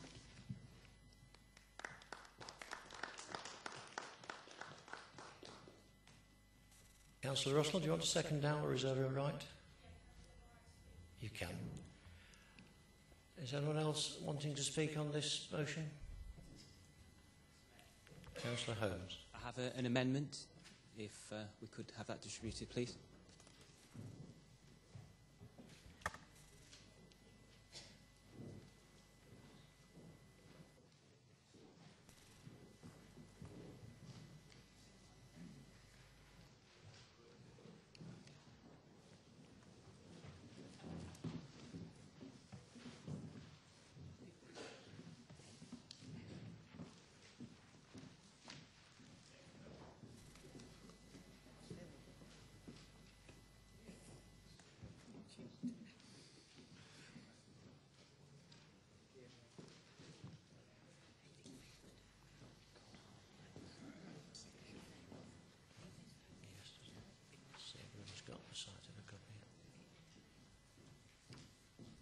Has everyone got sight of a copy of the amendment? Could you indicate those that haven't got a copy? Have we got any more to distribute?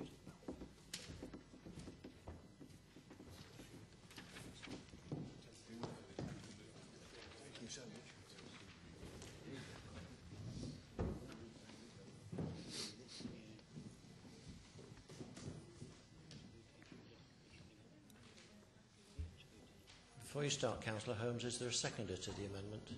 Thank you, Councillor Poulter.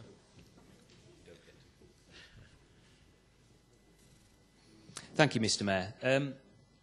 As debated before, Council knows that any school currently has the option to procure coaches fitted with seatbelts outside of any school bus service managed and provided by the Council, which currently does not. However, I've pledged to look at this, and as Councillor Windsor says, we have had an initial meeting.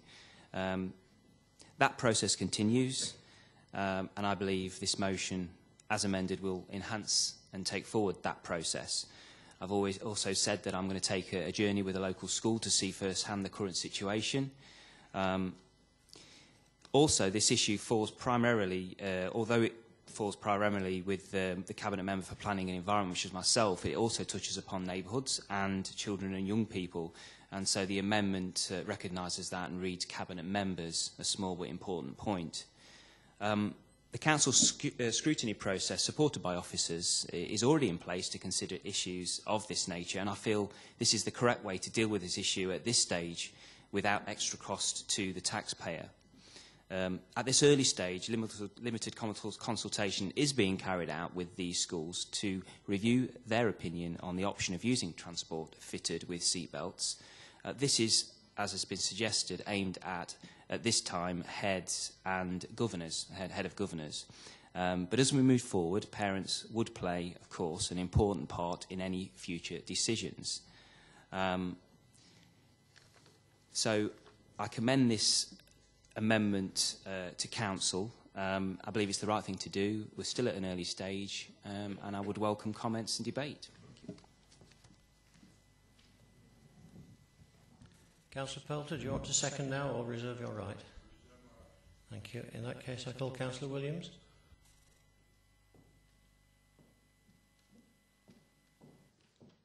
Thank you, Mr Mayor. I'd just like to say that as part of the commissioning and tendering process, it has always been, and while I'm around, hopefully will always be, the practice that when we come to re-tendering, that we make it a compulsory part of that tender that we have seatbelts for any vehicles transporting children to and from school. So if I can give those assurances tonight, that when we come to doing those re-tenders and we go out, that we'll make that a part of the tendering process. It's just that currently, the contract doesn't have that part in it, and therefore we can't actually make it mandatory at this time being. However, those assurances are hopefully in place, and that will be accepted. So with the amendment in front of you, I hope we can get some cross-party support on this. Thank you, Mr Mayor. Thank you. Anyone else wishing to speak? Yes, Councillor.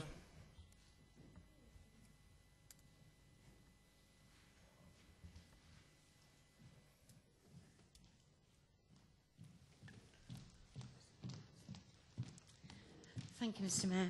I would agree to the amendment apart from where practical parents should be consulted. To me, that's a bit of a get-out clause because we can always say it was impractical to involve those parents in a discussion.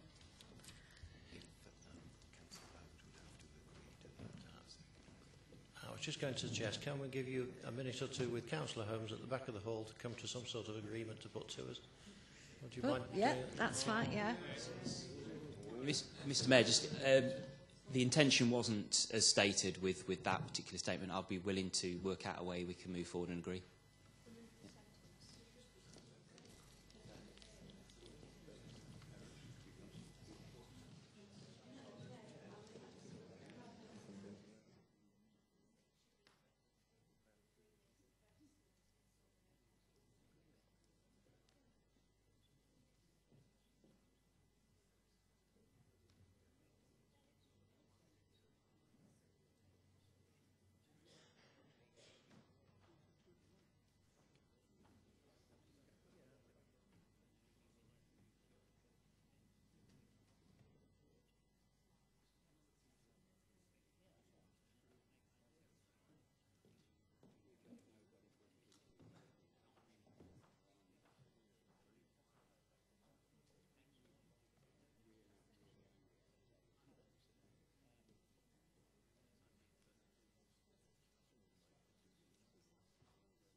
Mr. Mayor, if we could just... sorry. Mr. Mayor, if we could just remove that last sentence. May I say, have my absolute assurances that I will push this process forward and I give it my full support. And there's every intention, when we can, to involve parents, of course, in every decision and every debate where it's possible.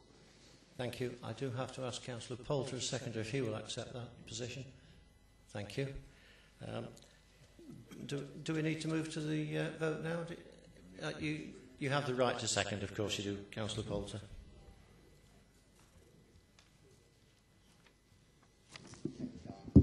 Sorry, Mr. Mayor, just very briefly, just to raise a couple of points of issue or concern on my behalf.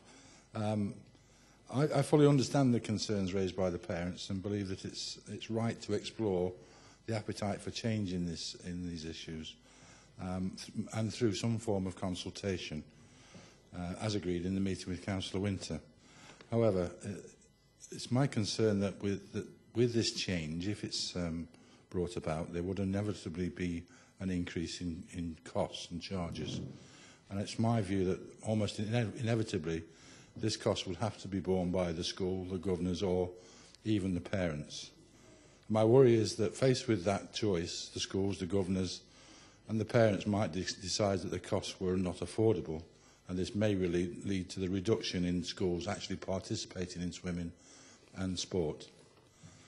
I think it's right for the Commission, and I think the Commission is the best forum and it's best placed to explore the views of parents, schools and governors and can take evidence on the subject. But I also think it's probably impractical to expect to consult with all parents throughout the city. Otherwise, I support the amendment. Thank you, Mr. Mayor. Councillor Roberts, you wanted to speak to the amendment? I'd like to speak to the amendment, Thank you, if yes. I might. Thank you. I mean, I wasn't going to bother, but when the seconder for the amendment speaks against it, it's a rather peculiar situation. We've accepted on our side of the House here an amendment that puts another mechanism in by going to overview and scrutiny, not a problem. We've accepted an option for vehicles to have one seatbelt when our motion said they should have seatbelts, and we were fair enough to agree with that. And we just pulled up the traces a bit on where parents should be consulted. Now, any competent Cabinet member who's been through the consultancy process many times, hopefully, will know that when you say you consult with the people of Derby, you only consult with a very small amount of people. There's nothing in this motion that says you've got to go to every parent. Good God, what on earth are we coming to when a Cabinet member who should have the respect of this body comes along with a nonsensical argument about we might have to consult with every parent of every child who goes to school? That's not what I said. Well, perhaps Councillor Poulter would like to tell us at some stage in the future exactly what he did say, because as far as I'm concerned, it came across that he said it would be very difficult to consult with every parent. Now, if that doesn't mean every parent of every child, good God, what does it mean? And you know, I'm... Point of clarification said it would be maybe impractical to consult with every. Well, it might well be to do it, but we never ever do it. I mean, it actually is just drawing a smokescreen, and I don't know why on earth he did it in the first place, but we'll support this. But I do wish that Cabinet members would think before they speak. Thank you.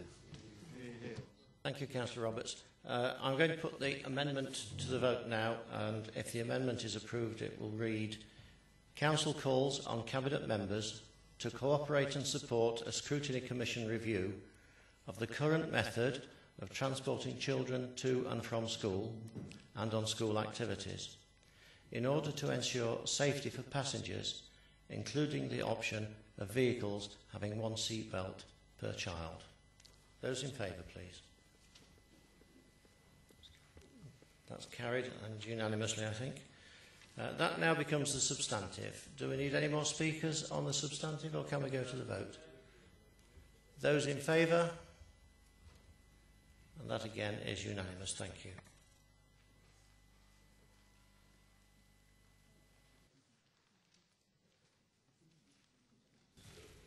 Moving to motion 5, Councillor Williams to move and Councillor Bolton to second, please.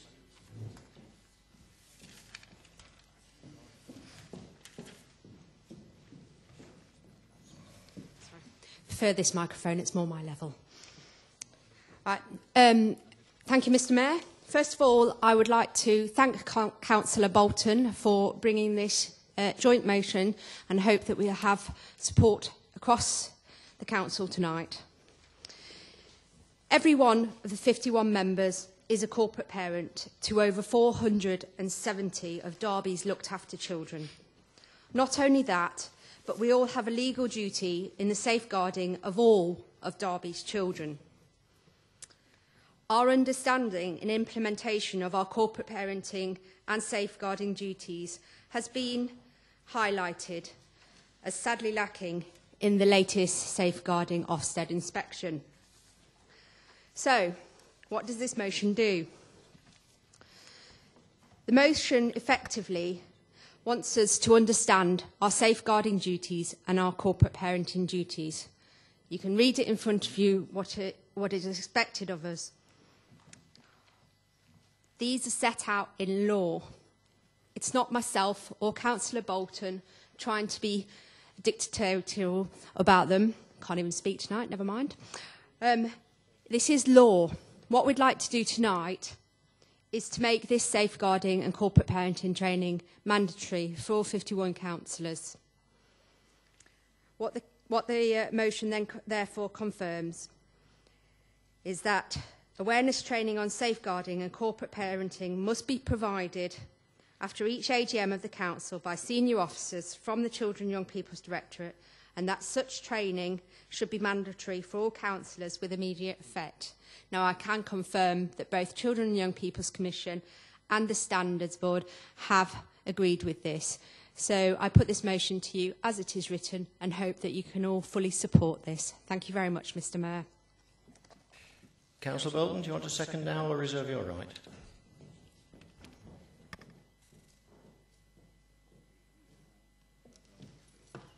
Thank you, Mr. Mayor.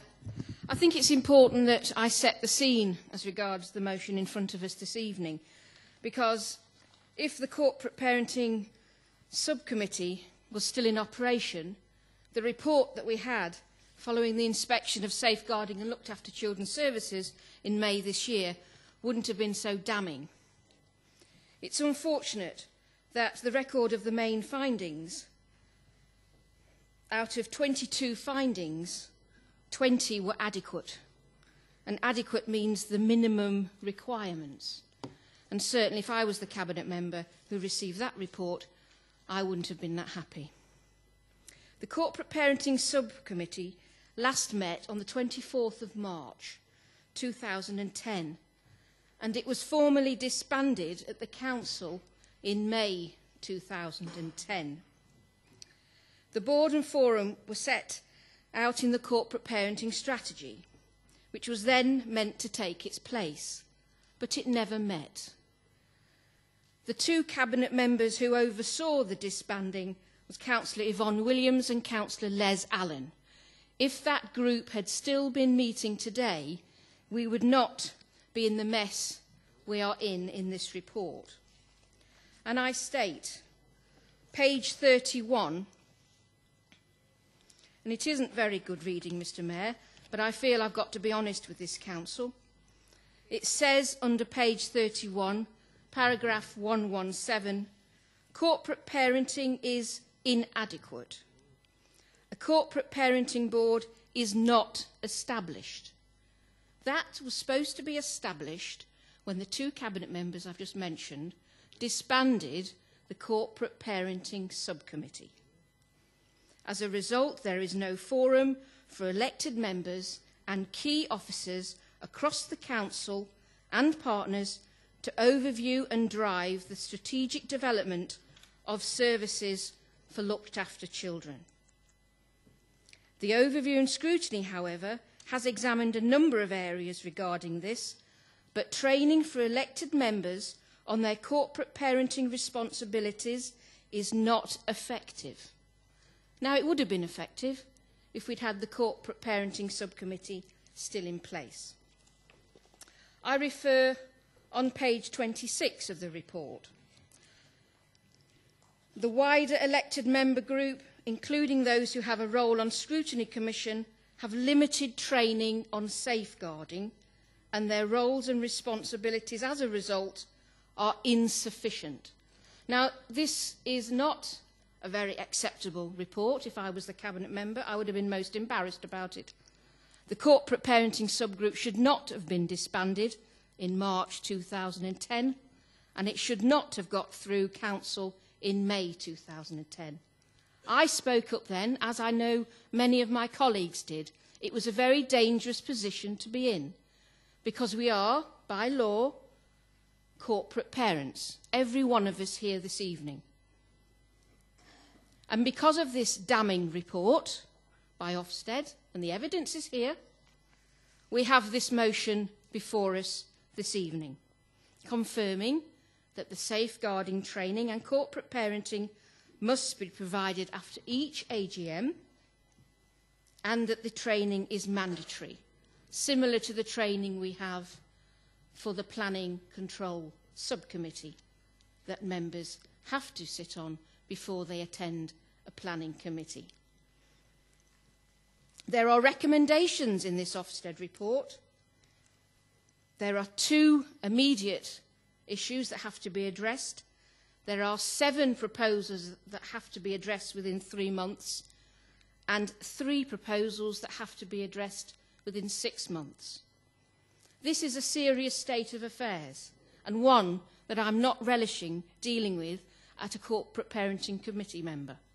But we need to address it. We have failed in our duties, and this is what the officer has said. The Inspector, Pauline Turner, her conclusions of this report proved that we are not being efficient corporate parents, and that is all because the Corporate Parenting Subcommittee was disbanded, as I highlighted earlier. The motion on page 4 is self-explanatory. We are, under the Children Act 2004, abided to commit to these duties and have the mandatory training. We are responsible for 470 looked after children in this city, and at this moment in time, we are not delivering them with the responsibilities that we should be giving. And in fact, we as corporate parents stood up for the closure of the children's centres that were proposed by the Cabinet member.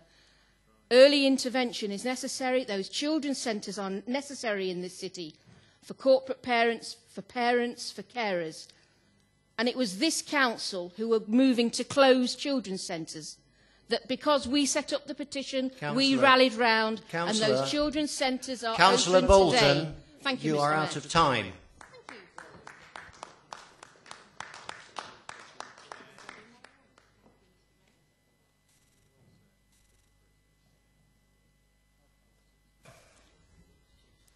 Councillors, you well know that the Mayor is constrained in what he can say in this chair.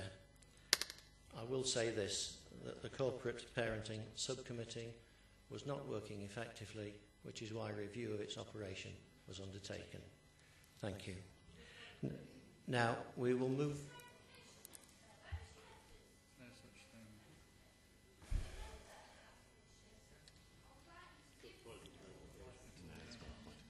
It's not a point of clarification. You're asking a further question. I will respond to it by saying go back to the original papers that were surrounding the original review of that body. Councillor Williams? Sorry, Mr. Mayor, I think Councillor you've just criticised all the people Councillor that worked hard on that I have commission. just called Councillor and I would Williams. like you If to you respond in writing to my request. of your own, you do it in order. I called Councillor Williams, thank you. And followed that by Councillor Skelton, thank you. Okay. Okay, Councillor Skelton first then.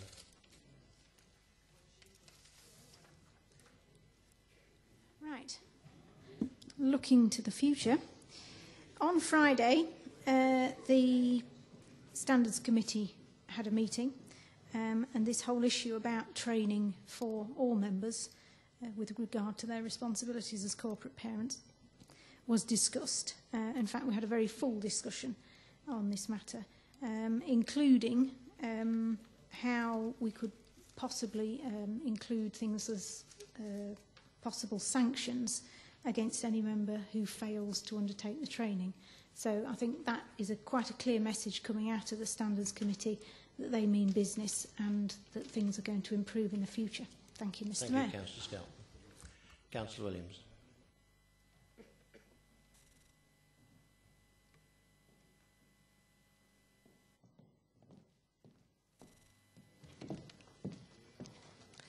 Thank you very much, Mr. Mayor. Councillor Williams, I'm advised I should ask if there's any other speaker wanting to make any statement before you speak. There appears to be none, so you can carry on, please.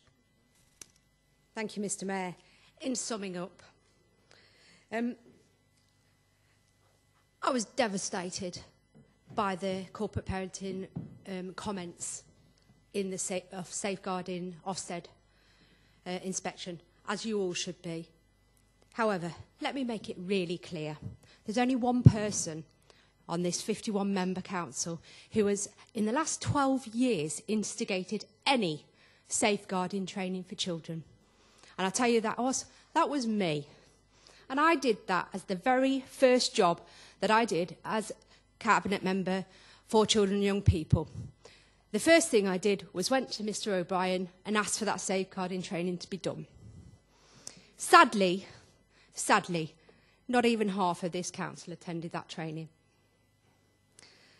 As for the corporate parenting subgroup of the Commission, there was only ever about 4 members that ever turned up to that. And at no point during the corporate parenting subgroup meetings over the last 12 years that I've been a member of, did that subgroup do any training or instigate any training on corporate parenting or on safeguarding training. As the review said, it was not effective in its practice.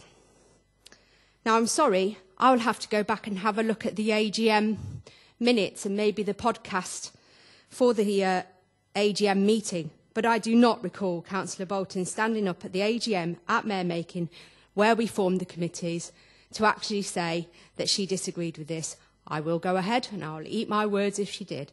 However, I will. However, let's go back to what this is all about. This is about ensuring that as corporate parents, we don't stand here and point score against each other, that we fully understand our roles and responsibilities and that we make it mandatory.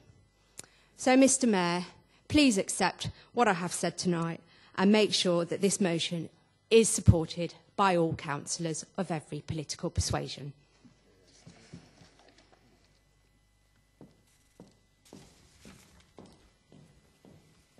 Moving to the vote then, those in favour? That's unanimously carried again. Thank you. In danger in this council of doing everything unanimously on tonight's performance. So I now declare the meeting is closed. Thank you.